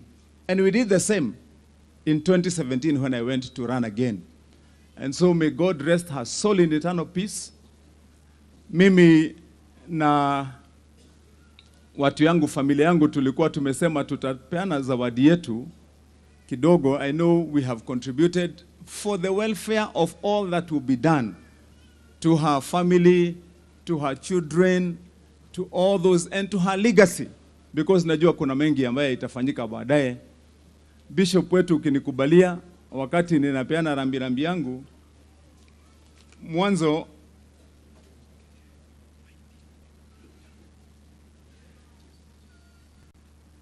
Bishop wetu, on behalf of the family, Bwanake Betty, if you agree, I have my special condolence message for her. I'll hand it over to you, Getao. Nitakupatia hii condolence message. Bishop wetu, niko na contribution yangu hapa ambaye pia ningependa nitakupatia, and then you can hand it over to the family. So Bishop, if you don't mind, tafadhali nikualike ndio uichukue, alafu you'll hand it over to the family. May Betty's soul be rested by God Almighty in eternal peace. Amegusa sisi kwa njia tofauti, ama namna gani jameni? So tafadhali Bishop wetu, nikupatie hii message ya condolence, ni ya familia, nitapatia Getao, lakini hii contribution yangu na familia yangu ningeomba utaipokea, alafu utapeana hapo. Tumepeana 300,000 ndio tuweke kwa, hata kama itabidi tukule ugali na turungi kidogo, but that girl made me earn my first salary as a senator. So it goes a long way in giving back to what she did to my life. And I know that's what she has done to the lives of very many.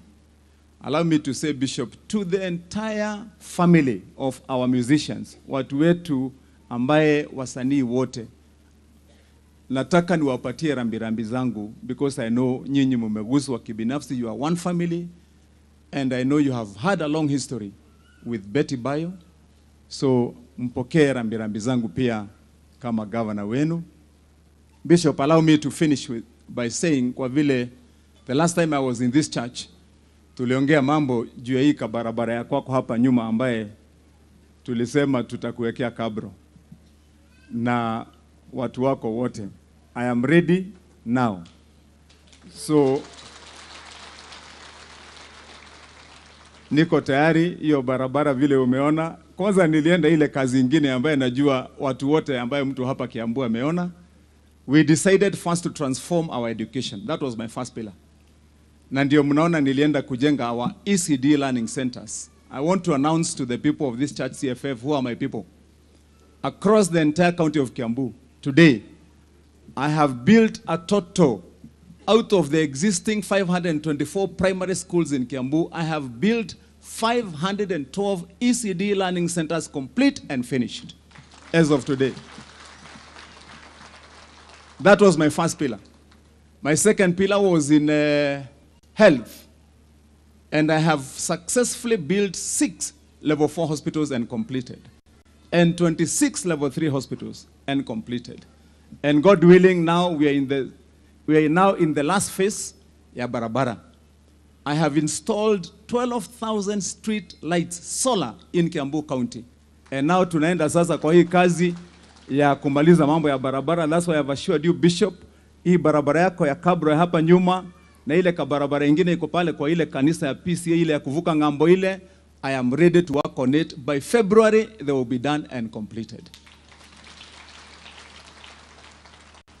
So ni maombi tu mimi nitawaomba kama watu wa kanisa hili letu, God willing, so that we can finish our work, do what we have to do, serve the people of Kiambu in the right way. I give you my assurance when you gave me a job, that I'm going to be faithful, that I'm going to be resilient, that I'm going to make sure that the resources of the county of Kiambu are spent in a good way. So najua mtatushikilia na tuko pamoja. So may God bless all of you. Mtatuachilia sisi wakati wa kwenda, ndio tuende pia tushirikiane na wale wengine. Asanteni sana na mbarikiwe. Asante, tumpe gavana makofi mazuri. You can do better than that. Appreciate gavana. Gavana, naomba ubebe ujumbe wako kwa Gitau. Asante sana. Tumuongeze makofi mengine gavana kwa ujumbe wake mwafaka kwa familia na kanisa na hata kwa sisi zote. Asante sana. Asante. Gavana anapoendelea kusalimia familia, naomba kwa dakika kama 3 niwe na wasanii kama wawili kipande, kwa sababu ni siku kuu ya wasanii kuomboleza mmoja wao. DJ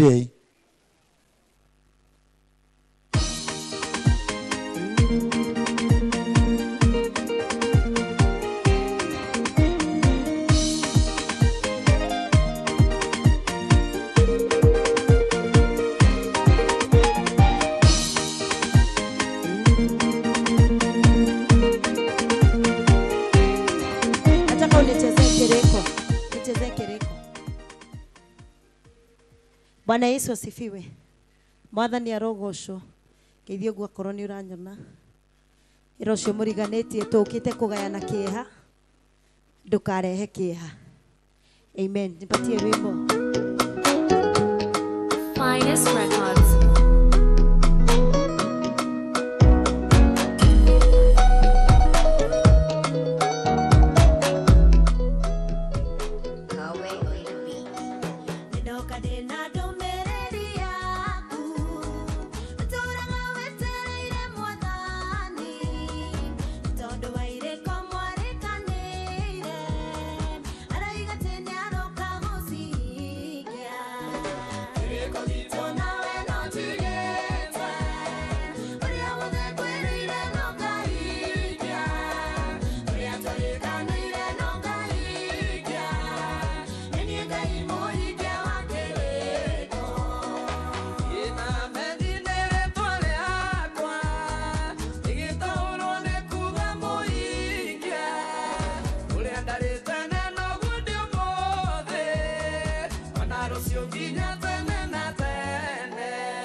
Oragaro heo guagiokaga.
Asante, asante, asante.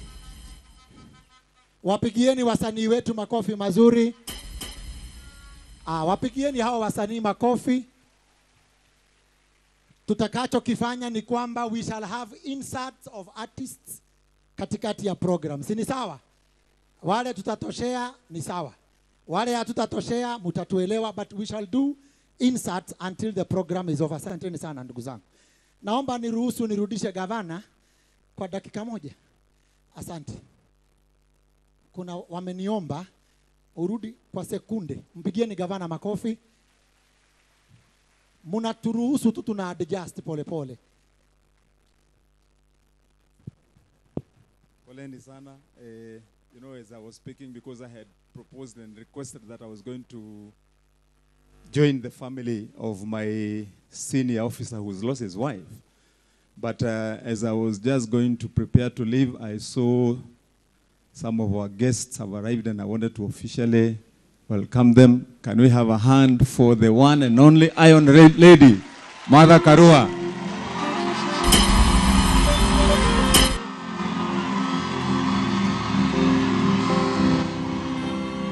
Yes.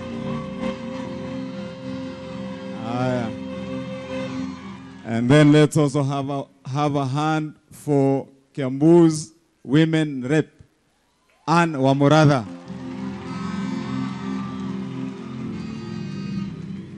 who is also a Musani in her own ways.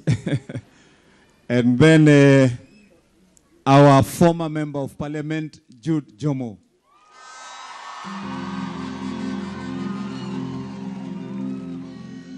And then in our midst, we have so many members of county assembly, and it is my duty as a governor to also allow them to stand up. Wherever we are, all our members of county assembly, please do stand up. Alafu tuwapungie mkono. It is my duty to welcome our visitors. It would have been out of order for me to leave without welcoming Mother Karua and Wamuratha also. They will have their own time from Bishop, plus our former member of parliament, Bwana Jude, and any other guest who may come after me. Sasa nyinyi ndio nimewachia ushukani. Mwakaribishe, mtawakaribisha? Nandemo, nanderemo, na vigeregere. Asanteni, God bless you. Asante. Mheshimiwa is part of the family. Mheshimiwa Mombi, you can stand up, but he's part of the family, this one. He'll be here throughout. Makofi kwa Mheshimiwa wa Mombi. Mheshimiwa wa Mombi is part of the family. So yeye ako hapa throughout leo, kesho, na mpaka God willing, even together during the main events who are with him inside there, and he's holding the hand of husband to Betty Bayo. So Mungu awabariki na watende vyema. Asanteni sana. Tumpigie gavana makofi mengine mazito. Asante. Asanti. Nataka nirudie kwa sababu ya wale wageni wameingia. Mahali umeonyeshwa pa kuketi, uketi tu kwa heshima. Kama unatafutiwa kiti, tafadhali utakipata. I want to recognize our bishops that are here, and bishops that are here, reverends and pastors. Mungu awabariki. Mwenye gari KDN 910A, KDN 910A, KBX 323B, KDH 887K, KCB 858P, na KCH 428W. Tafadhali tunaomba kwa heshima muende mfungue barabara, mmefungia viongozi. Nataka sasa kama DJ yuko tayari, mwanzo tulimleta bwanake Betty Bayo, Mr. Gitau Amatash na watoto, na nataka kushukuru Shiro wa GP na Joyce na Reverend Ann kwa sababu ya kuchunga Sky and Dan. Asanteni sana kwa kazi njema. Muendelee kuwachunga.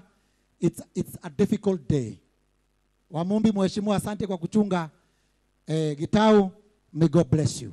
Mkiniruhusu sasa DJ, nataka wale walioko nje waniletee babake watoto, baba ya watoto Prophet Kanyari.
Asante.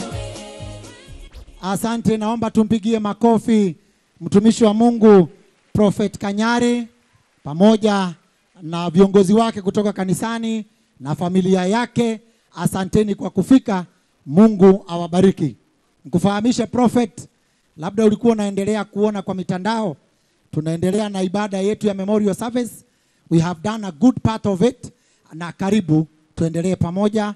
We know you are affected as much as others people are affected. Tunawaombea amani. All what we can do, it's our duty and responsibility to pray for you. Kabla, kwa sababu kutoka hapa ninaingia tributes, na ninaomba walio na tributes sana sana mwanzo za familia ndizo zitakuwa za kwanza. Andaeni wale walio na tribute. Please, Elder Kigomo, my chairman, Karango, my co-MC, Ben Gedhae, anza sasa kuandaa familia because they will be next kutuletea tributes. Ila tu, Elder, I want to consult you after this song. Watu wote wako hapa. Give me the key.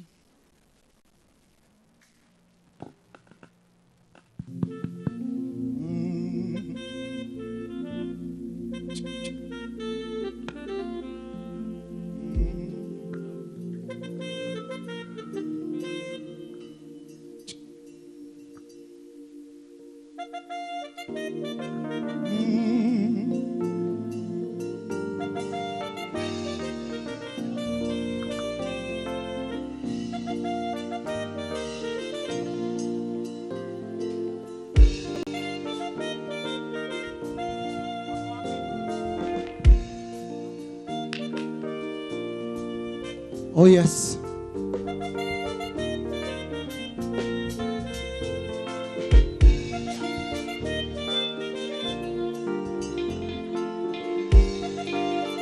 Uwimbo DJ kidogo.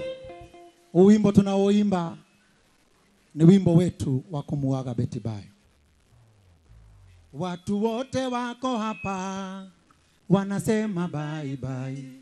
Watu wote wako hapa wanasema bye bye. Wanamuziki wako hapa wanasema bye bye. Oh, wachungaji wako hapa wanasema bye bye. Ana wazazi wako hapa wanasema bye bye. Ana wazazi wako hapa wanasema bye bye. Loisi Kimu yuko hapa anasema bye bye. Elder Kigomo yuko hapa anasema bye bye. Anwar Lawrence yuko hapa anasema bye bye. Oh, Jane Momenya yuko hapa anasema bye bye. Oh, Jane Modhoni yuko hapa anasema bye bye. Oh, Regina wetu yuko hapa anasema bye bye. Oh, kwa heri Betty Bayo, tungependa kuwa nawe, lakini Mungu Mwenyezi mapenzi yake ndio. Sema kwa heri Betty Bayo, tungependa kuwa nawe, lakini Mungu Mwenyezi mapenzi yake ndio haya. Na Karango yuko hapa anasema bye bye. Wakavura yuko hapa anasema bye bye. Oh, kwa heri Betty Bayo, tungependa kuwa nawe, lakini Mungu Mwenyezi mapenzi yake ndio haya. Kwa heri Betty Bayo, tungependa kuwa nawe, lakini Mungu Mwenyezi mapenzi yake ndio haya.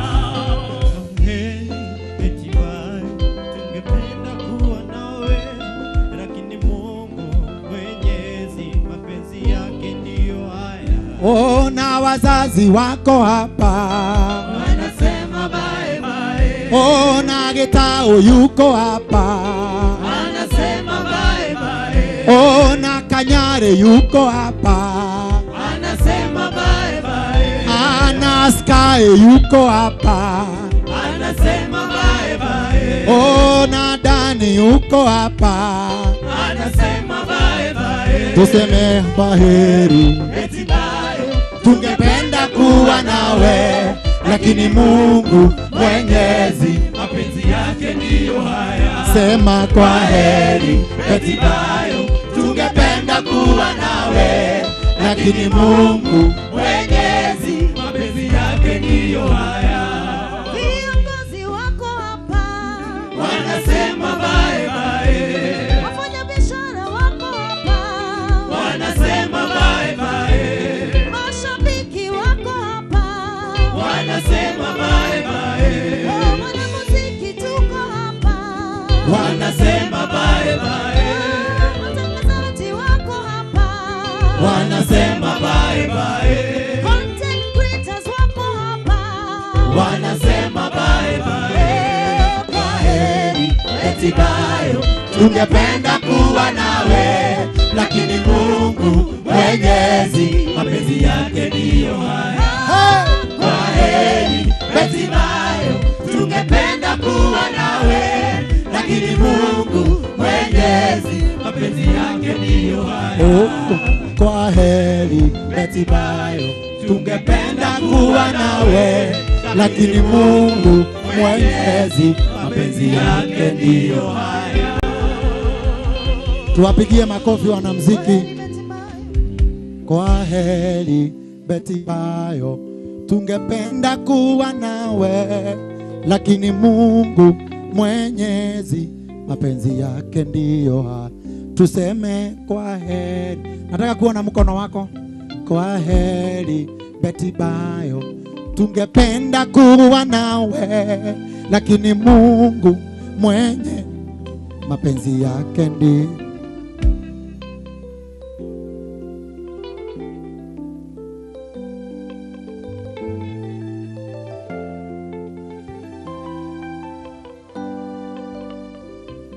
Oh, kwaheri Betibayo, lakini Mungu Mwenyezi mapenzi yake ndiyo.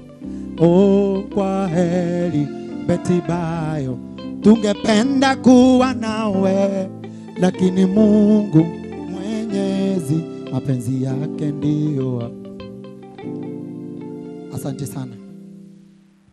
Naomba sasa kwa heshima tuingie kwenye tributes za familia, na ningetaka mwanzo kabisa tupate tribute, na ninaomba technicians wangu wawe tayari. Tupate tribute ya mama aliyetuzalia msichana huyu mrembo, na kwa sababu hayuko Kenya, yuko ughaibuni, tutapata ujumbe wake, na ninajua anatutazama bado. Mama, pole zetu kwako, tupate ujumbe wake.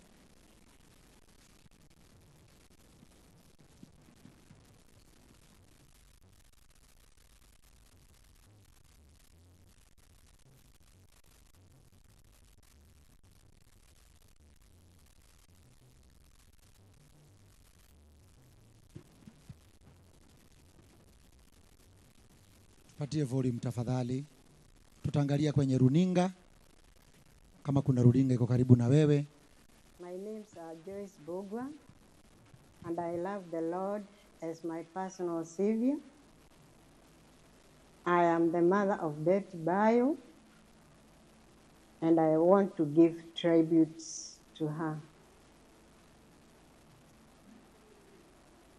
I want to pour out my heart regarding my dear girl Betty. Being my last born, my memories are so recent and fresh. No mother should ever have to go through this experience. But Betty, you love the Lord, and I introduced you to as a small girl. I say what you could have said, it's God's will. You loved God from a very young age. You could lead others in fasting and going to caches since you were 12 years old. You didn't shy away from joining others on the altar in praise and worship. We lived together during your young age and through adulthood. As I watched you grow to a God-fearing woman, even through school to college where you did journalism. I remember when you shared me with that you keep hearing songs within you. I encouraged you to seek God, and after we prayed together. I had a confirmation which I shared with you that you have a gift in you, and we continue to seek God. And in 2009, you started your journey as a gospel music minister.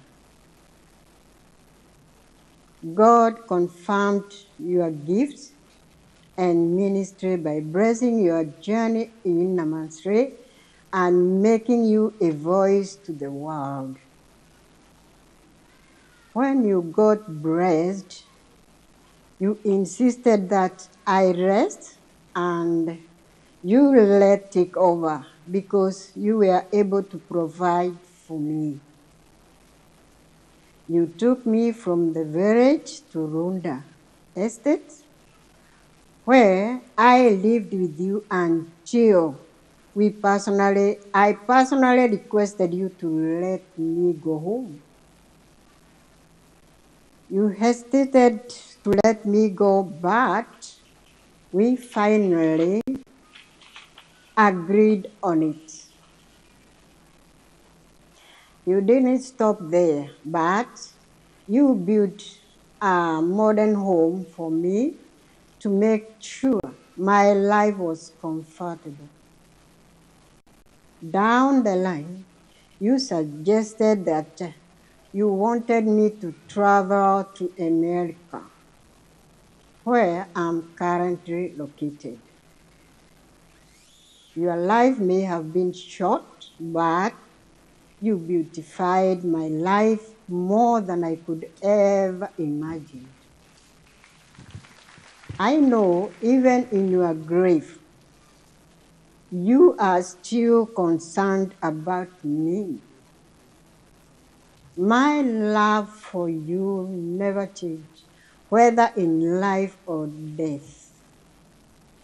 Thank you for giving me my adorable grandchildren, Sky and Danny.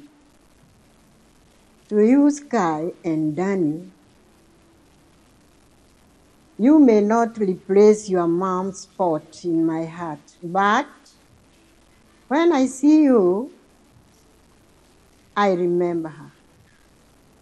The bond and love we share with you, both of you, will carry me through this difficult period.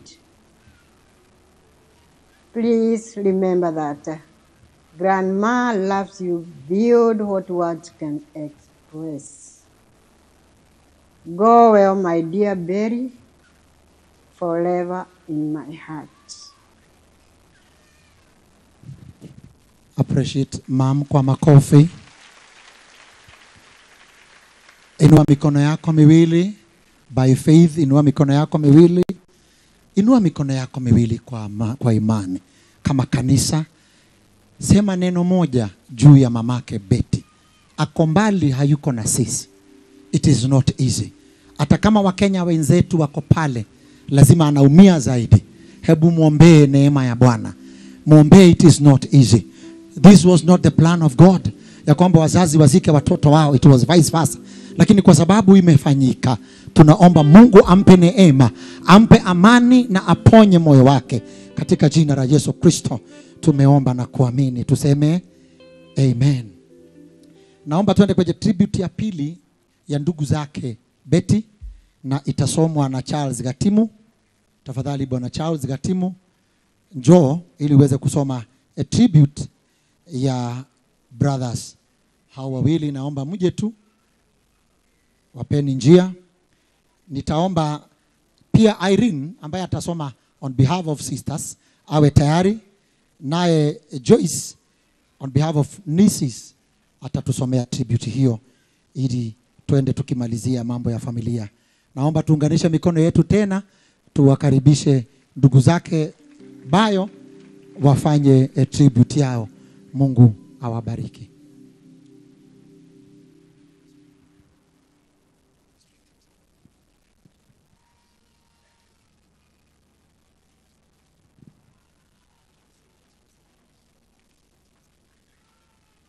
I am Charles Gatimu Mbogwa.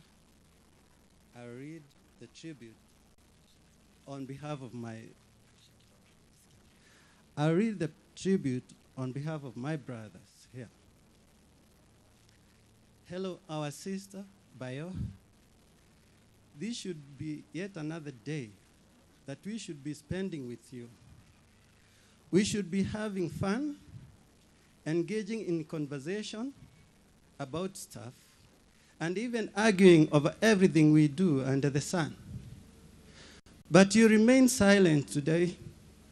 No word, no song, none of your warm jokes. This to us is very strange.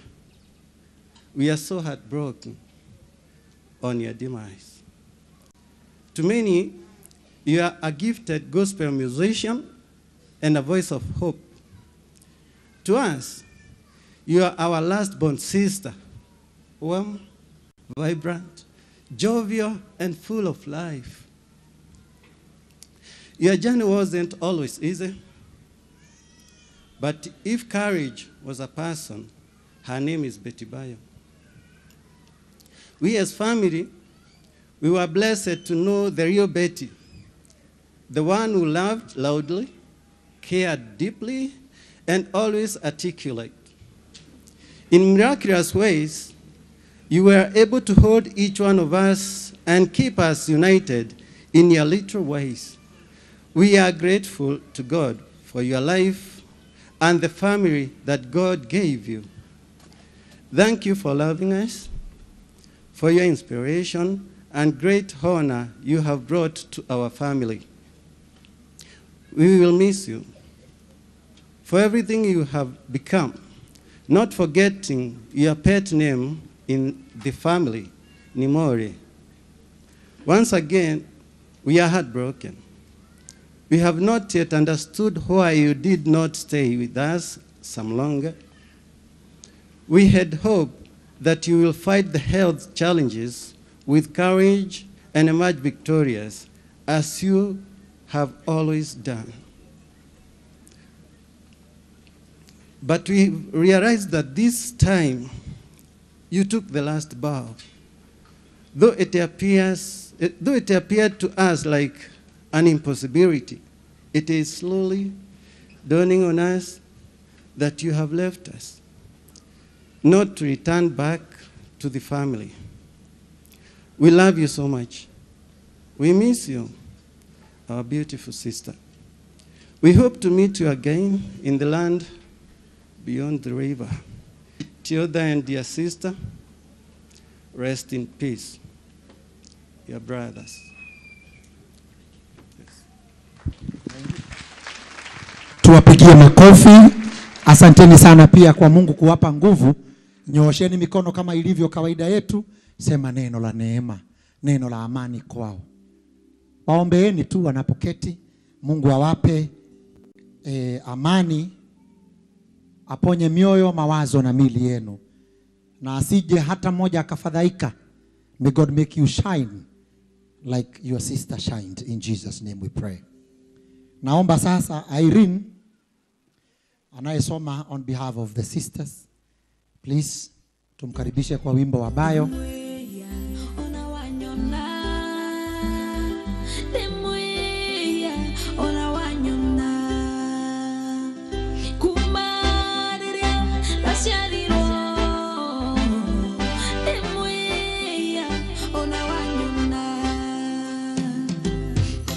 Siagai, seguiñira,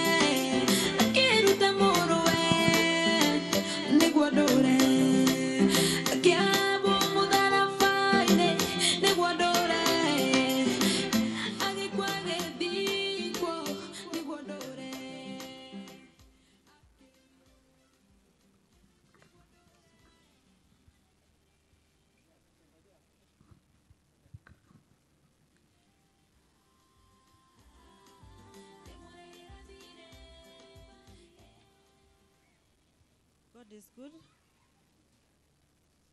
Tunasoma beauty ya sistangu Betty Bayo, ni sister Indo, na tuko hapa juu ya sister yetu. It hurt to say goodbye, but I find peace knowing you are resting in the arm of our Heavenly Father.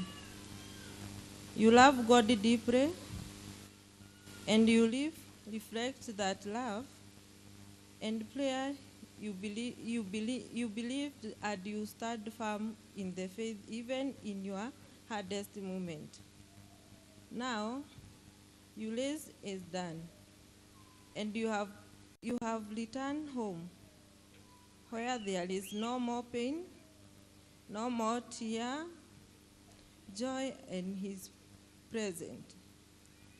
I will miss you dearly, but I know we will meet again. Sleep well, my sister, and legally of faith and love will live on. Your memory will remain a blessing to us. Our last born, my sister, we love you. Rest in peace.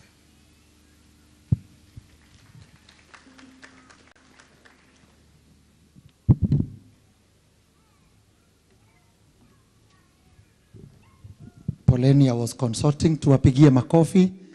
Nyoosha mikono tena kwao. Nyoosha mikono. We are going to exercise our faith. Kabisa, waombeni neema ya Bwana iwe nao, wapone akili, mawazo, na Mungu awasaidie pia kushine na kuishi miaka mingi in Jesus mighty name. DJ tuwekee wimbo mpaka wafike kwenye viti.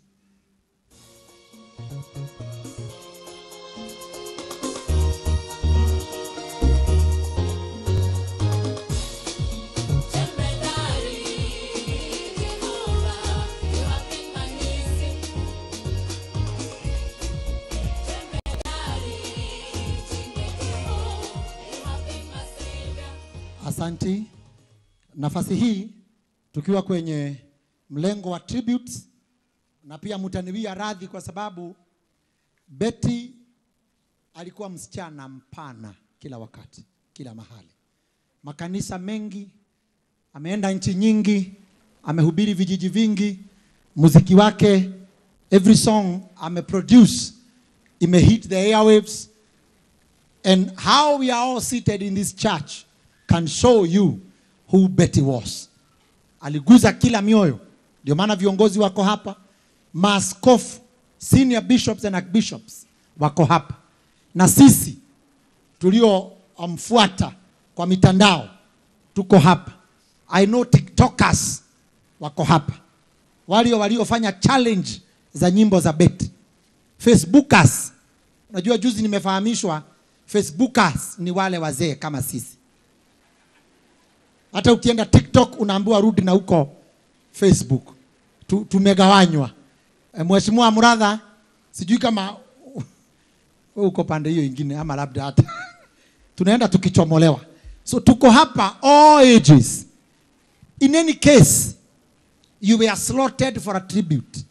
Na ikosekane, tafadhali utanielewa. We will keep changing the program because of time. Tulikuwa tumeadvise kila mtu ya kwamba it's the will of the family and the will of the church ya kwamba we will only give tributes bila siasa. Kwa sababu naona viongozi wetu hapa na wao kazi yao ni hiyo, ni kutuongoza. Ikawa the will of the family, tukiwapatia nafasi peaneni tributes only ili wawe na amani. Na pia ni the will of the church. Asante sana. Ningeomba nafasi hii niitoe kwa huyu msichana ninayemuita hapa.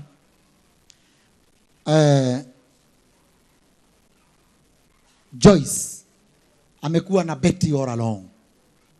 Hata wakati tulikuwa hospitali tukikimbia hapa na pale, alikuwa na Betty. She has done all the best for Betty. Nataka nimkaribishe hapa aje alete tribute yake. Huyu ameachwa na mtu wa maana. Naomba aje aletwe.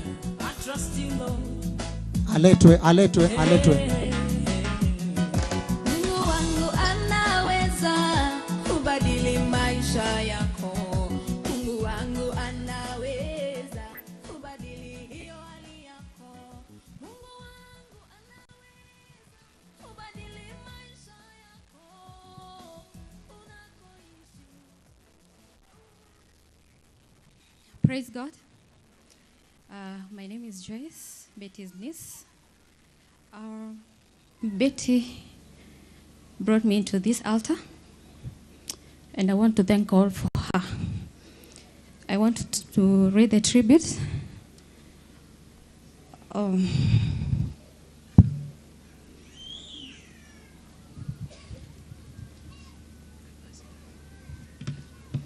On behalf of all nieces and all the nephew, tribute to my Aunt Betty. God blessed you with so many nieces and nephews. I am Joyce, one of your nieces. You are not just my aunt, but my best friend, my spiritual mother, my mentor. I still don't know how life is gonna be without you. I keep hearing your last words that you told us together with your brother, my uncle Peter, before you went quiet. You said, "Go smart." Even in your final moments, you were building me, encouraging me, and seeing greatness in me. You told me so much about business, about maturity, about handling people with grace, and about carrying myself with dignity. Oh, God. Where was I? Because of you, I earned respect from other people, and from society. Also me, and exposed me to people and opportunity I never knew I would encounter. I will forever miss you. You are my G in life and now in death. Thank you for everything you poured into me. Your legacy lives in who I am becoming. Rest well, my G, as we always used to call each other. Thank you.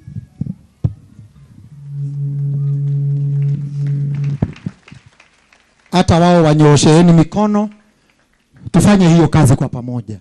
The nieces and the nephews wanahitaji neema ya Bwana, wanahitaji nguvu, wanahitaji kushinda, na asigonjeke hata mmoja katikati yao kwa sababu ya kifo cha Betty. Asante sana the nieces and nephews, asante sana Joyce. Mwenye gari KCH 779Z, unaombwa you attend to your car. KCH 779Z, kindly attend to your car. Na mwenye gari KBY 323B, attend to your car. DJ.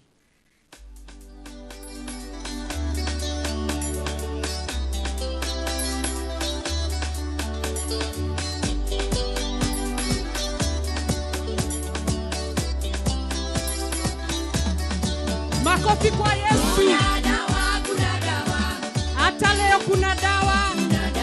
Kuna dawa, kuna dawa kwa familia ya Betty. Kuna dawa, kuna dawa. Kuna dawa, kuna dawa. Nawe atangazia mataifa. Kuna dawa na waipokee. Dawa ni kumpokea Yesu.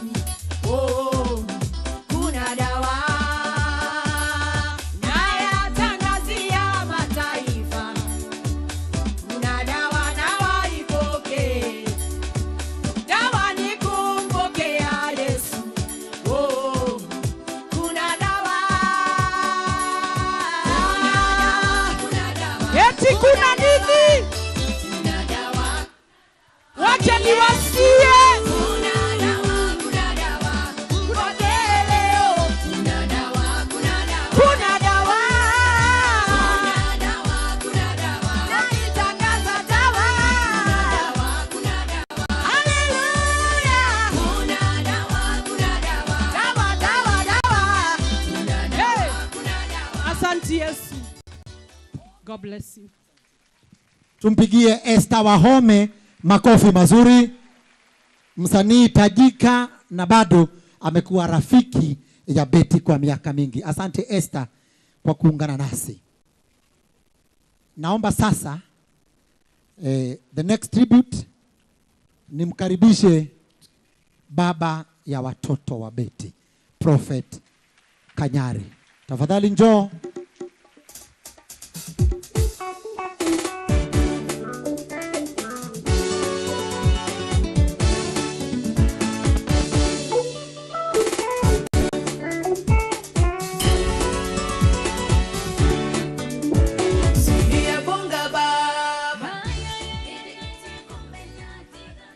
Asante sana, majina yangu ni Victor Kanyari, Baba Sky.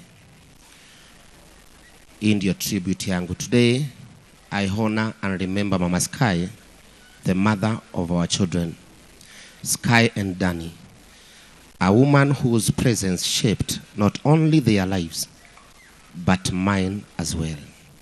We shared many moments together, some joyful, some challenging, but all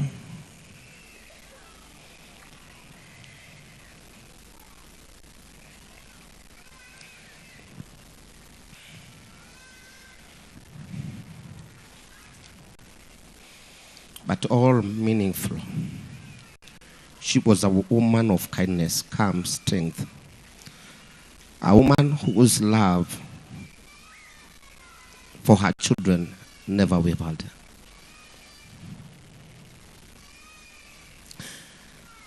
Our journey had its own challenges, yet it's all blessed us with beautiful memories, moments of laughter, shared dreams, and seasons of life that shape who we are today. These memories will forever remain special, part of my heart, and I will always remind me of a good we once shared.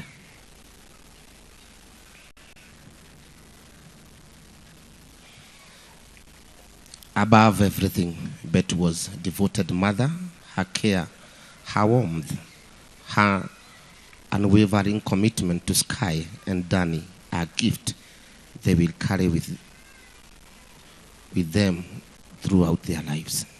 For this, I will always honor her.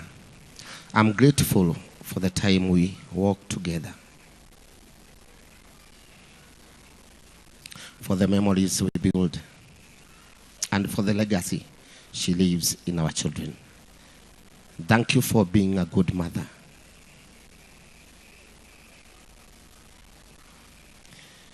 Thank you for the memories.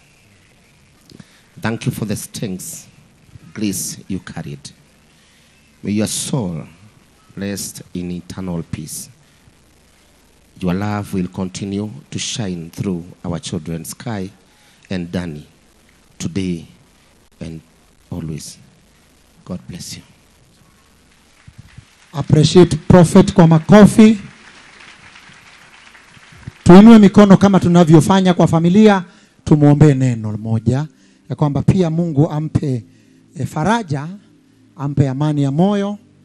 Anahitaji the strength of God. May God provide it to you to carry through without the presence of our sister.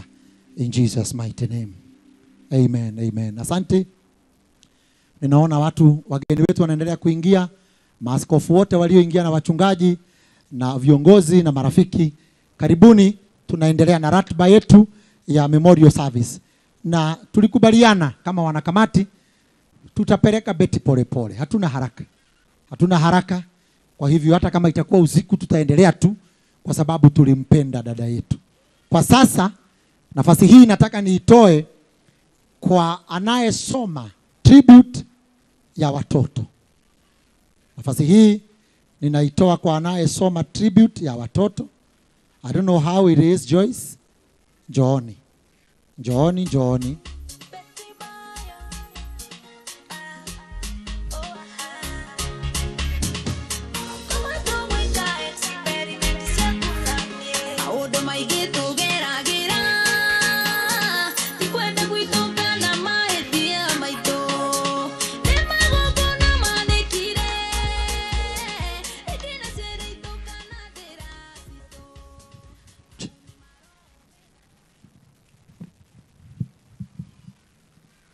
Mom, you You are my whole world. You are the one who I could call any time. You would show up with love, sometimes even with KFC in your hands, sometimes telling us to get ready for a trip or small adventure. Those moments told me how you feel. Those moments made me feel so special and seen. I loved how you called my name and how you made me laugh and how your hugs made everything feel right again. I will miss your voice, your smile, and the way you always knew what we needed without us even saying it. Even though you're not here with me now, I carry your love everywhere I go. I will try best to live in a way that makes you proud. I will look after Dad, my sister, and just as you always wanted. Thank you, Mom, for loving me so completely, filling my life with joy, surprises, memory. I will never forget. I will love you forever, and you will always be in my heart. I will never ever forget your love, and I will dearly miss you.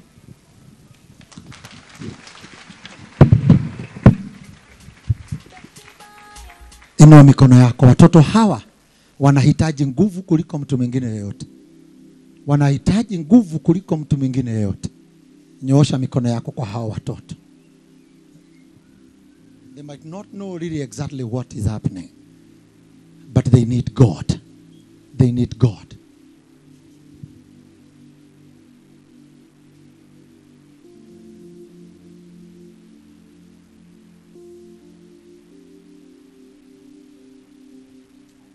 Amen.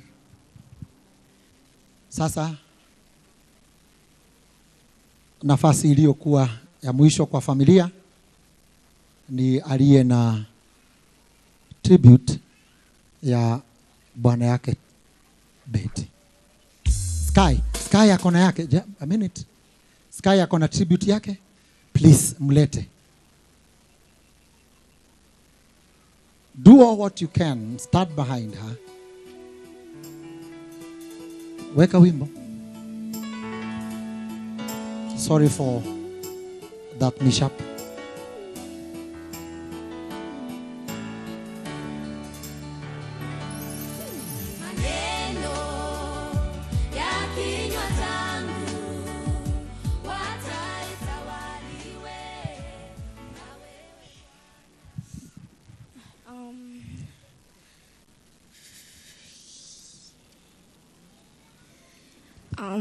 I just wrote this tribute right now because I wrote it based on what I was feeling. So I wrote it right now. Jeanette and Preta, come on stage right now if you like, you can hear me. Okay. As you know,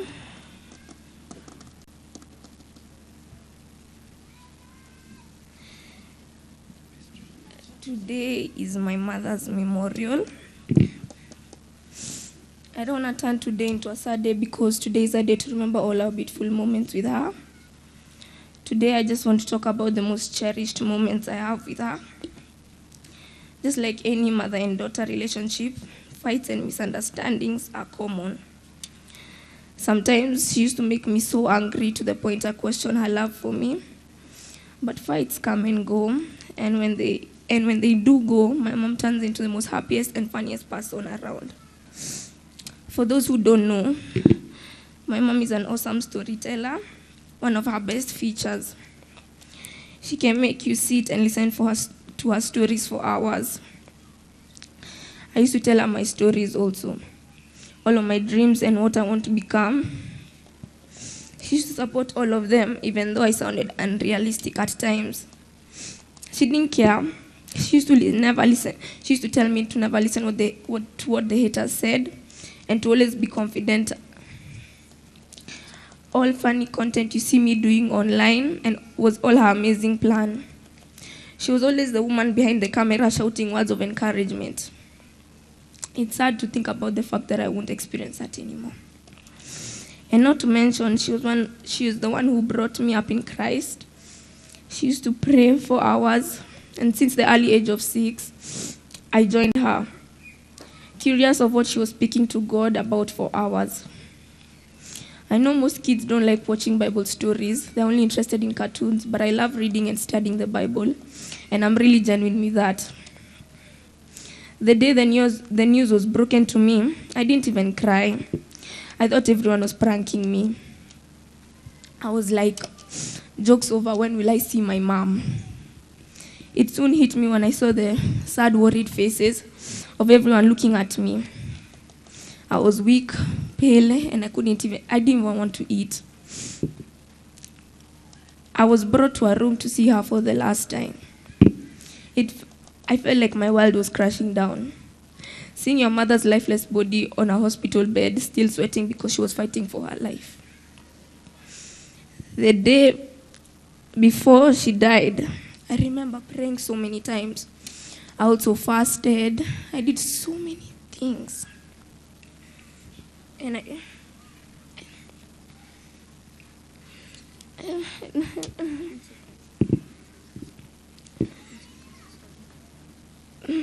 Beatrice Bogwa, known to you people as Betty Bayo. She was my mom.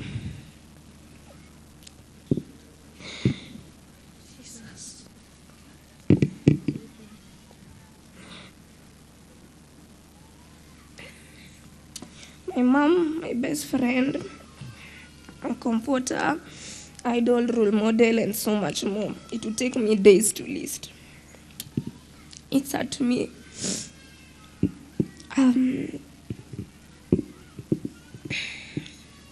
It's sad to me to know that I'll never make new memories with my favorite person anymore.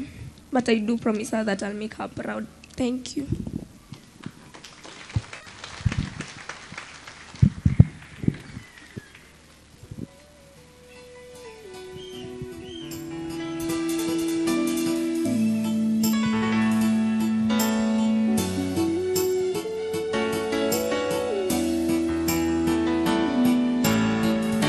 Pray for them. Pray for them. Say a word of prayer. Pray. Say a word of prayer.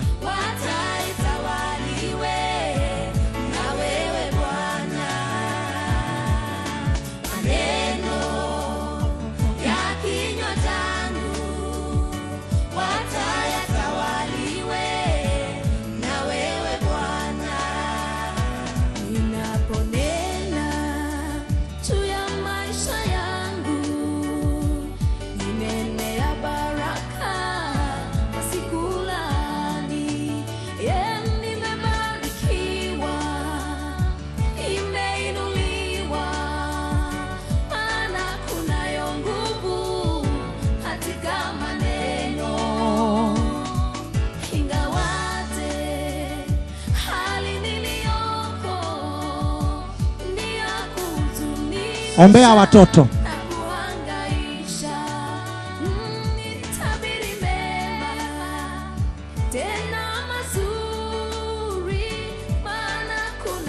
Nguvu katika maneno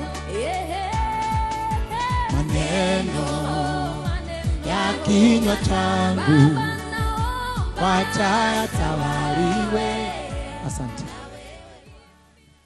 Mungu, tunakuomba kwa unyenyekevu, uchunge hawa watoto, uwalinde, na mahali ambapo mama yao hakufika uwafikishe, na uwafikishe zaidi, ili wakiri na vinywa vyao ya kwamba wewe ndiye Mungu uliyekuwa na neema na mama yao. Hayo tunaomba kwa jina la Yesu Mwokozi wetu. Tuseme a heavy day, a heavy day.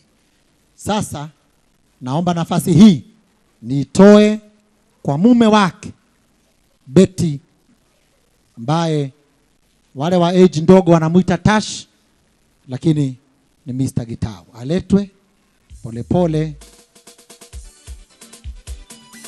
na wanaomsindikiza na kumsimamia.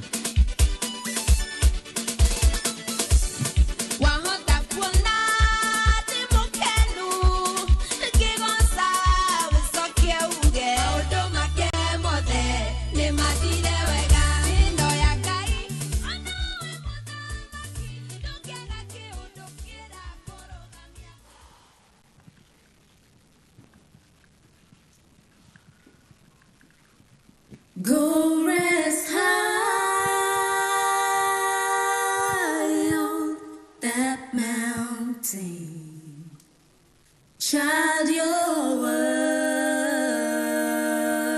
on earth is done. Go to heaven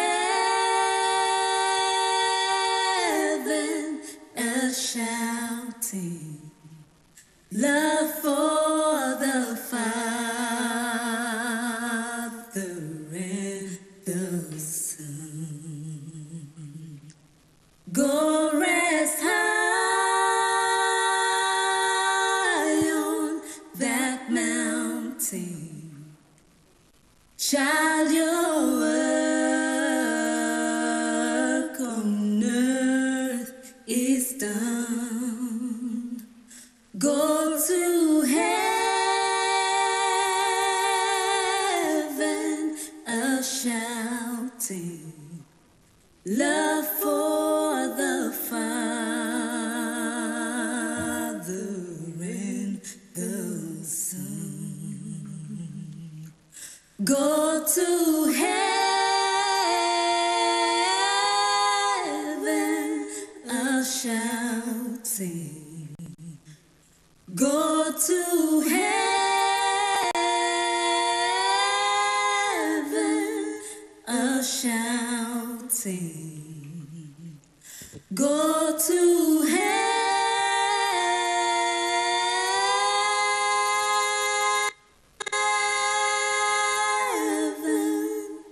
a shouting love for the Father.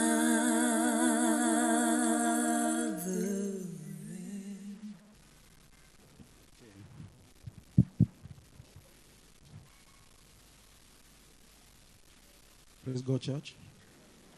Okay, let's appreciate Kate and Nancy, all the way from Dallas. They are my friends.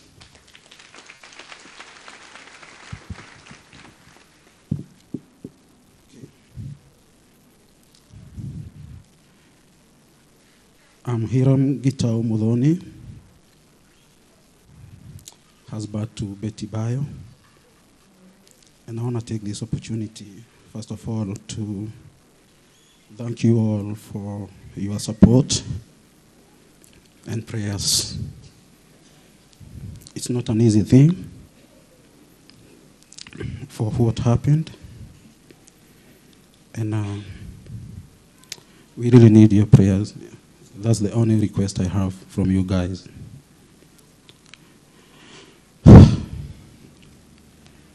Okay, I'll go ahead and read my tribute to my dear wife. As I write this final letter to you, I find myself returning again and again to the love that transformed both our lives.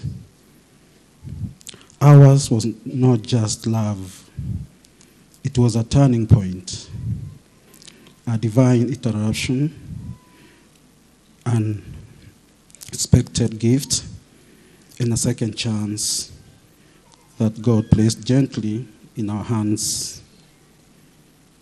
From the moment we found each other, something in my spirit knew that this was destiny wrapped in grace. We built a life stitched with laughter, prayer, courage, and moments that still glow in my heart. You give me memories that time cannot fade, a companionship that shaped me, and a love that continues to breathe inside the spaces you once filled. With Sky and Danny, we built more than a family. We built a home filled with laughter, prayer, healing, and hope. A home where every corner carried your softness, your wisdom, your music, your prayers whispered over us at night. I will never forget the day we stood together on December 17th, 2021, during our Kikuyu traditional wedding. In that moment, I knew I wasn't just marrying a woman. I was joining my life with a soul filled with purpose, warmth, compassion. You walked into my world with a love that healed. You walked into my world with a love that healed what was broken, strengthened what was fragile, and illuminated what had grown dim. Sky and Dani, you remain the center of my devotion and the living continuation of your light.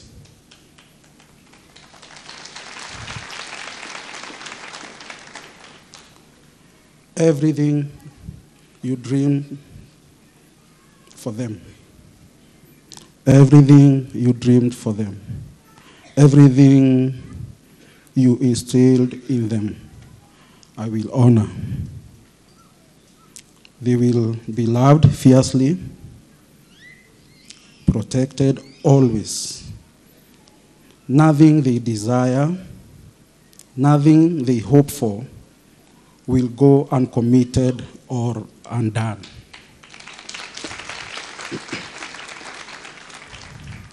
My love, today I honor you not with tears alone, but with gratitude. Thank you for loving me, for choosing me, and for blessing my life beyond measure. Your love remains my compass, my comfort, and my eternal treasure. My love, you have rested. My love, you have rested after running your race with brilliance. Rest, my love. Rest in peace, in light, and in eternal warmth you gave so freely on this earth. I will honor you in life I live, in the children we raised, and in the love that will never end. My love, rest in the angels till we meet again.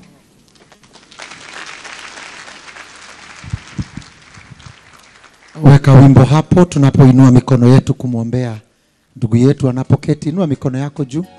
Tulikubaliana we shall pray for the family. It means a lot. It means a lot. Say a word of prayer. Mungu wa amani ashuke ndani yake.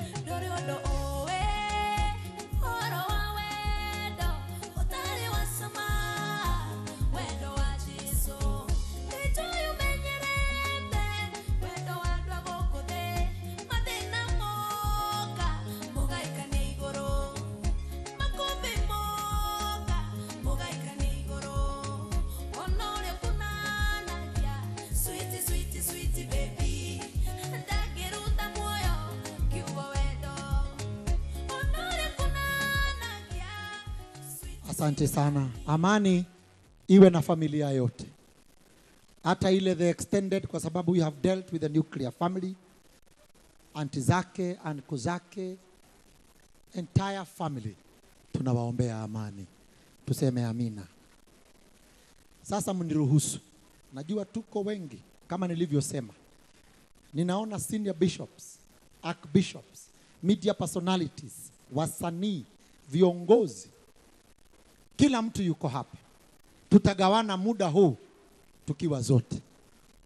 Betty amekuwa mshirika wa kanisa hili la CFF. Hapa ni nyumbani kwake. Ndio maana tuko hapa. Na kanisa wakatupangia mkutano huu mzuri wa kuja kuomboleza our sister. So nafasi hii nataka niirudishe kwa kanisa, nimlete mchunga mwenza Mchungaji Paul atuelekeze kutoka hapo, Wakimaliza ninarudi hapa na more tributes. Makofi kwa mchungaji Paul aendelee na ratiba. Asante.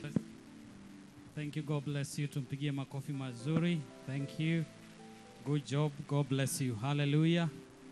Praise the name of the Lord. My name is Pastor Paul Kimani, nashiriki hapa. Betty amekuwa mshirika hapa. Ametumia madhabahu haya for over 1,001 times, na hivyo madhabahu haya inamjua. Hallelujah. Na hivyo ndio tukasema ya kwamba tutafanya ibada mahali hapa, even to honor her even in death. Praise the name of the Lord. Na pia tumekuwa na yeye katika mission, tumeenda mission nyingi over 10, na every mission amekuwa akihudhuria mahali pale, and we want to thank the committee so much because we made a request ya kwamba tuweze kutumia hata ile hema kubwa zaidi ya hii katika ibada yake, so that pia we honor her even in death. Praise the name of the Lord. Naomba kwa sababu emotions zetu tumesomewa tribute hapa, tuweze tu kupata kigosho moja. Martin wa Janet and the praise team mahali hapa tuweze kuja ili tuweze kubreak that session, na kisha tutaweza kuendelea with the 2 songs only tuweze kufunga ile session in the name of Jesus. Naomba wote tusimame kwa heshima kubwa mahali wote tuliko, so that we break that time, na tutabarikiwa wote. Tuweze kusimama kwa miguu yetu kwa heshima. Karibu Martin. Asante sana. Ningetaka kila mtu asimame na miguu yake. Kigosho tukia nyimbo igiri. Tweherie kimundi kiu. Moja.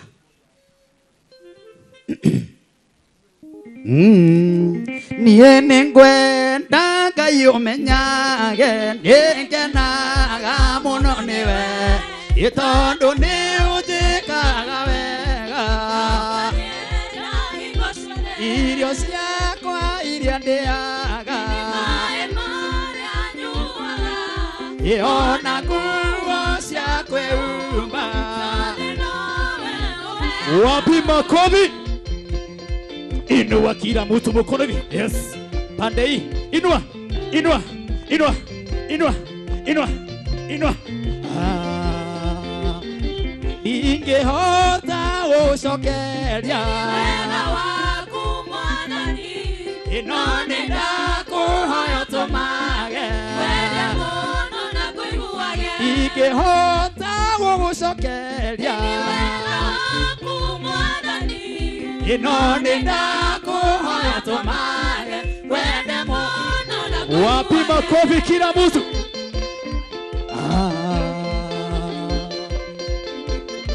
Nega.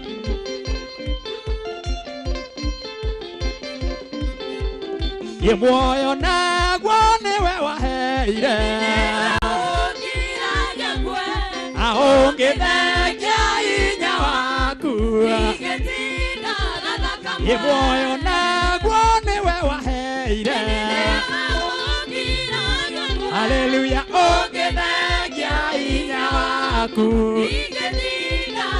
Haya, ya mwisho, ya mwisho. Okoro wĩ mwana guoko igũrũ guo. Hii ni kia mwisho.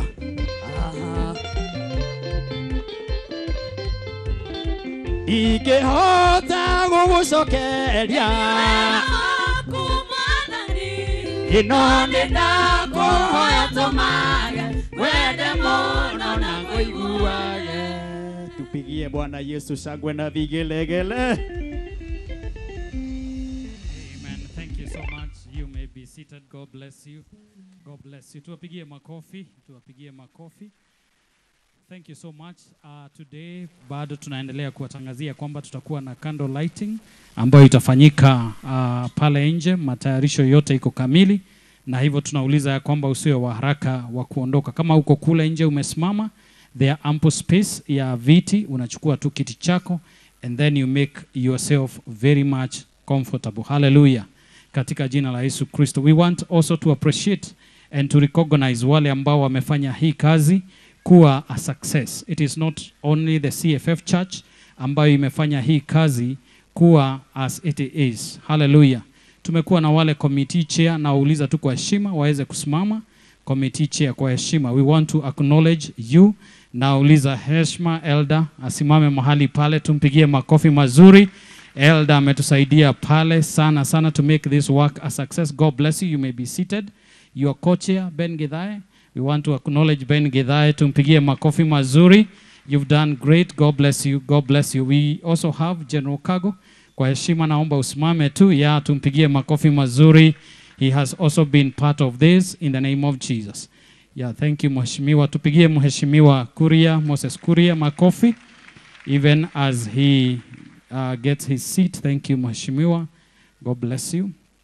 God bless you. You may be seated. Yeah, thank you. Thank you. Thank you. God bless you. God bless you. Thank you so much waheshimiwa wale wote ambao wamekuwa nasi to make this work a success. Praise the name of the Lord. Na sasa ni kwa heshima kuu ambako nataka tuweze kuingia nafasi ingine, tuweze kupokea our bishop ambaye ni bishop wa mahali hapa. Ni yeye aliyempokea Betty wakati alikuja na akasema ya kwamba amekuwa akishiriki pale Furaha Center, and we highly appreciate even the bishop Gashara ambaye amekuwa na yeye for years. Tumpigie makofi mazuri in the name of Jesus. Betty alipotoka mahali pale alikuja hapa na akakutana naye bishop wetu ambaye ni His Grace Bishop Michael Wanderi. Na kwa nafasi hii kwa heshima kubwa naomba wote tuweze kusimama so that we bring forth the father of this house in the name of Jesus, aweze kutupeleka nafasi ingine mahali pale kwa heshima, na waomba tu tuweze kusimama katika jina la Yesu Kristo. And therefore we put our hands together as we bring the father of this house, our bishop, in the name of Jesus. Makofi tumlete mahali hapa in the mighty name of Jesus. Yes, in the mighty name of Jesus, as he comes, tuendelee kushangilia Bwana as His Grace Michael Wanderi comes forth. Karibu Bishop. Amen. Bwana pewe sifa. Praise the name of the Lord. Kwa heshima waheshimiwa wetu wote wale ambao wamekuja, viongozi wetu wa makanisa, archbishops, bishops, reverend and pastors wote, wainjilisti, waibaji wote, wasanii wote, na wote mashabiki wa Betty Bayo, watu wa jamii, tunashukua nafasi hii kama kanisa kusema pole zetu kwa ajili ya kubwa sana. Nilikuwa nimesimama tena hapa, lakini nashukua hii nafasi kusema ya kwamba hii huzuni ni kubwa kwa sababu iko katika taifa mzima. Yule ambaye ametuacha msichana wetu Betty Bayo alihusika kuguza maisha ya almost everybody, including our children, watu wa mataifa ya nje. Na kwa hivyo mimi nashukua nafasi hii kutuma na kutoa labilabi zetu kama kanisa, na ninaomba mioyo yetu itulie wakati huu ambao ni mzito sana. Ni wakati ambao wa huzuni, lakini hii huzuni ikaweze kutuongoza katika Bwana. Hallelujah. Pole sana kwa watoto. Personally nimekaa na watoto, rafiki wake wa karibu Shiloh GP. Nimeketi mahali pale na watoto na Shiloh, na nimesikiza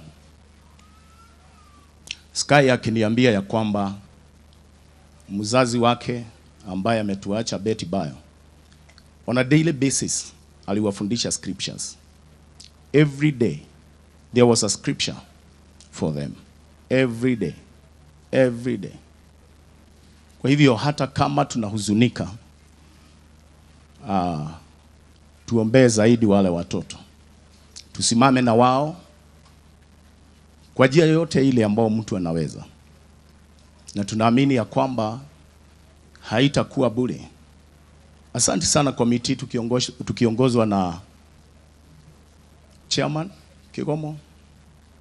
I know from the first day wengine tumekuwa tukilala saa 7, saa 8.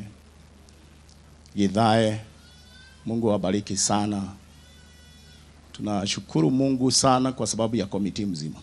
Hata kwa sababu ya komiti kukubalia, niliuliza tu kwa heshima ya kwamba mahali hapa tu Betty na hii tent ambayo alikuwa anakuja kanisa, na tukasema ya kwamba even as a church hakuna kitu tutaongeza, hivyo tu watu tu wakuja waone vile alikuwa anasoma. Alikuwa anakuja anasoma tukiwa hivi.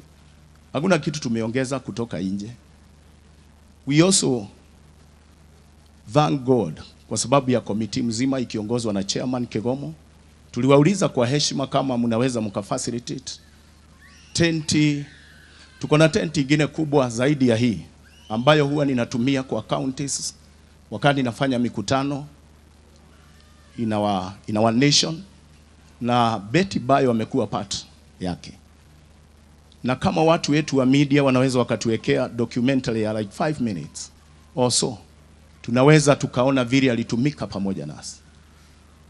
Ni huzuni kubwa, lakini tunamtumikia Mungu ambaye haulizwi maswali na mambo yake hayana majadiliano. Tunaweza keti chini. Asante.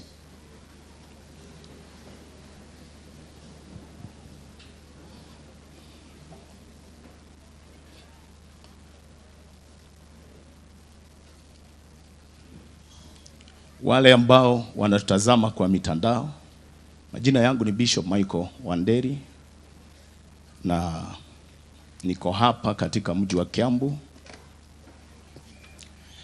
Ningeomba kama we can have that simple, just a simple documentary. Nilikuwa nimetaja tena ya kwamba hata mwaka ambao unaokuja, the first week of February, already nilikuwa hata kama ako hapa kanisani kuna ile heshima yetu na kina Shiro wa GP ambao wanasoma hapa, tuna ile heshima kwa utumishi ambao Mungu ameweka ndani yao. Nilikuwa already nimewabook kuenda kule Laikipia na Nyuki, kule na Nyuki Stadium next year February the first week, na already walikuwa wamenipitishia ya kwamba tutaenda pamoja na wao tukahudumie watu mahali pale, lakini mapenzi ya Mungu ikatendeka.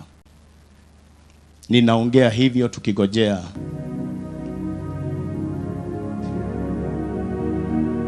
tuko na Betty Bayo mahali hapa.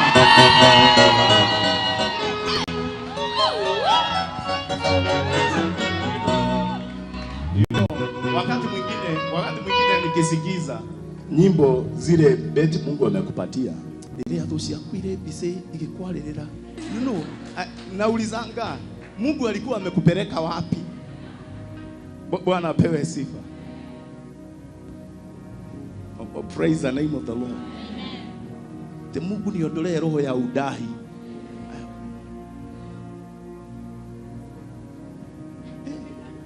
There is one ambao ulitoa wimbo and everybody was like, kweli 11th hour. Maybe kuna mtu hapa ako katika 11th hour. When unasema kesi yangu ni ya kesho, na kuna jambo linahitajika, ako katika hiyo 11th hour, no gaineokaga. Mungu anakuja. Praise the name of the Lord. Hallelujah. Praise the name of the Lord.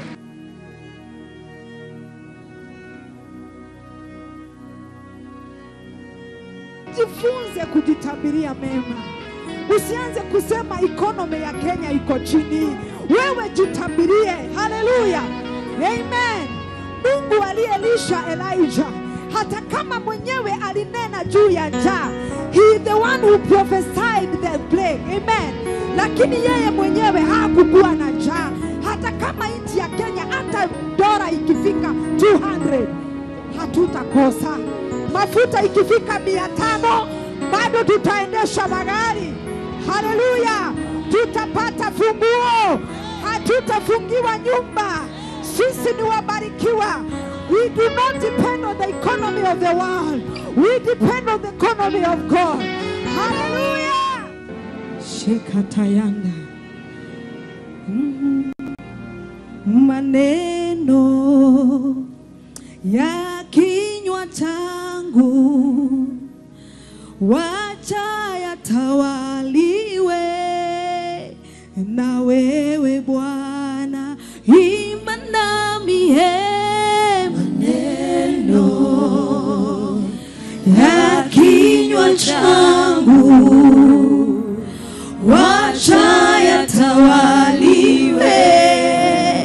na wewe Bwana. Jioni ya leo maneno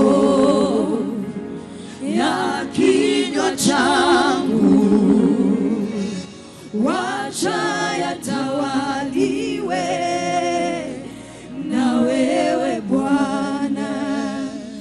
Kunaye nguvu katika maneno.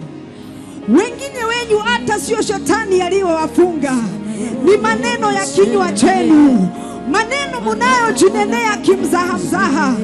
Unasema wewe huwezi endelea, kwetu hakuna mtu anaweza inuka. Nikwambie ukweli, kunaye nguvu katika maneno.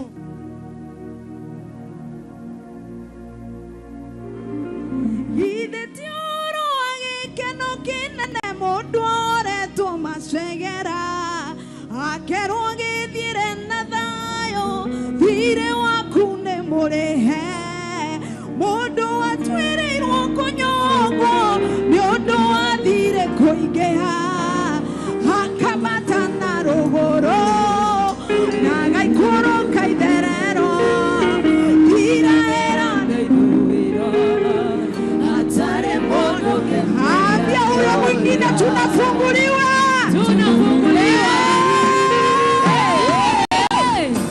shika mabega yako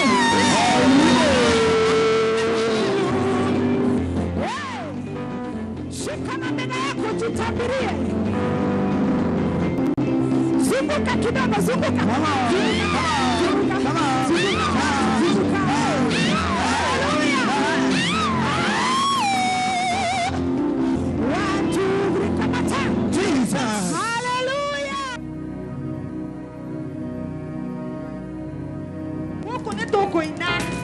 ambia mwenzako mpaka shirowatipi yako ndani ya nyumba. Haleluya. Kogo ikarawe tana irawe bo. Amen. Gano sisi yako adikora elia. Kokone kerole mkene. Todona tikane tikere. Ena kirano. Aya ruka. Gano sisi yako adikora elia. Kokone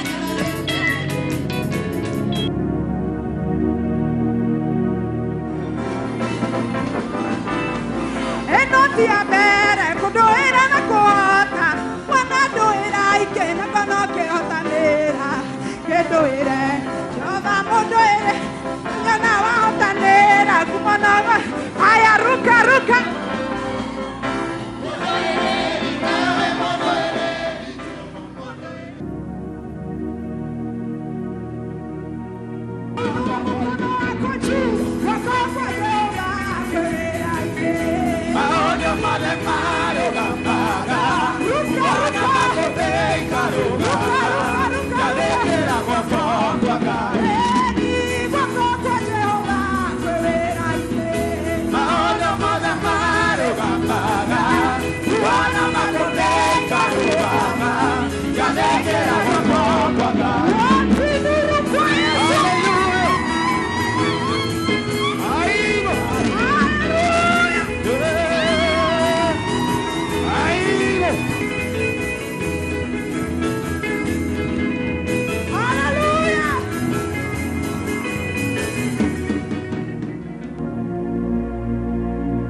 Leo upako ni wa Kiswahili juu ya Florence Andenyi. Upako iko Kiswahili, si ndio? Pia mimi nimeng'ang'ana nikaimba moja mbili za Kiswahili, niguze kidogo tu nusu, halafu nikualike, si ndio? Amen. Maneno ya kinywa changu wacha yatawaliwe na wewe Bwana.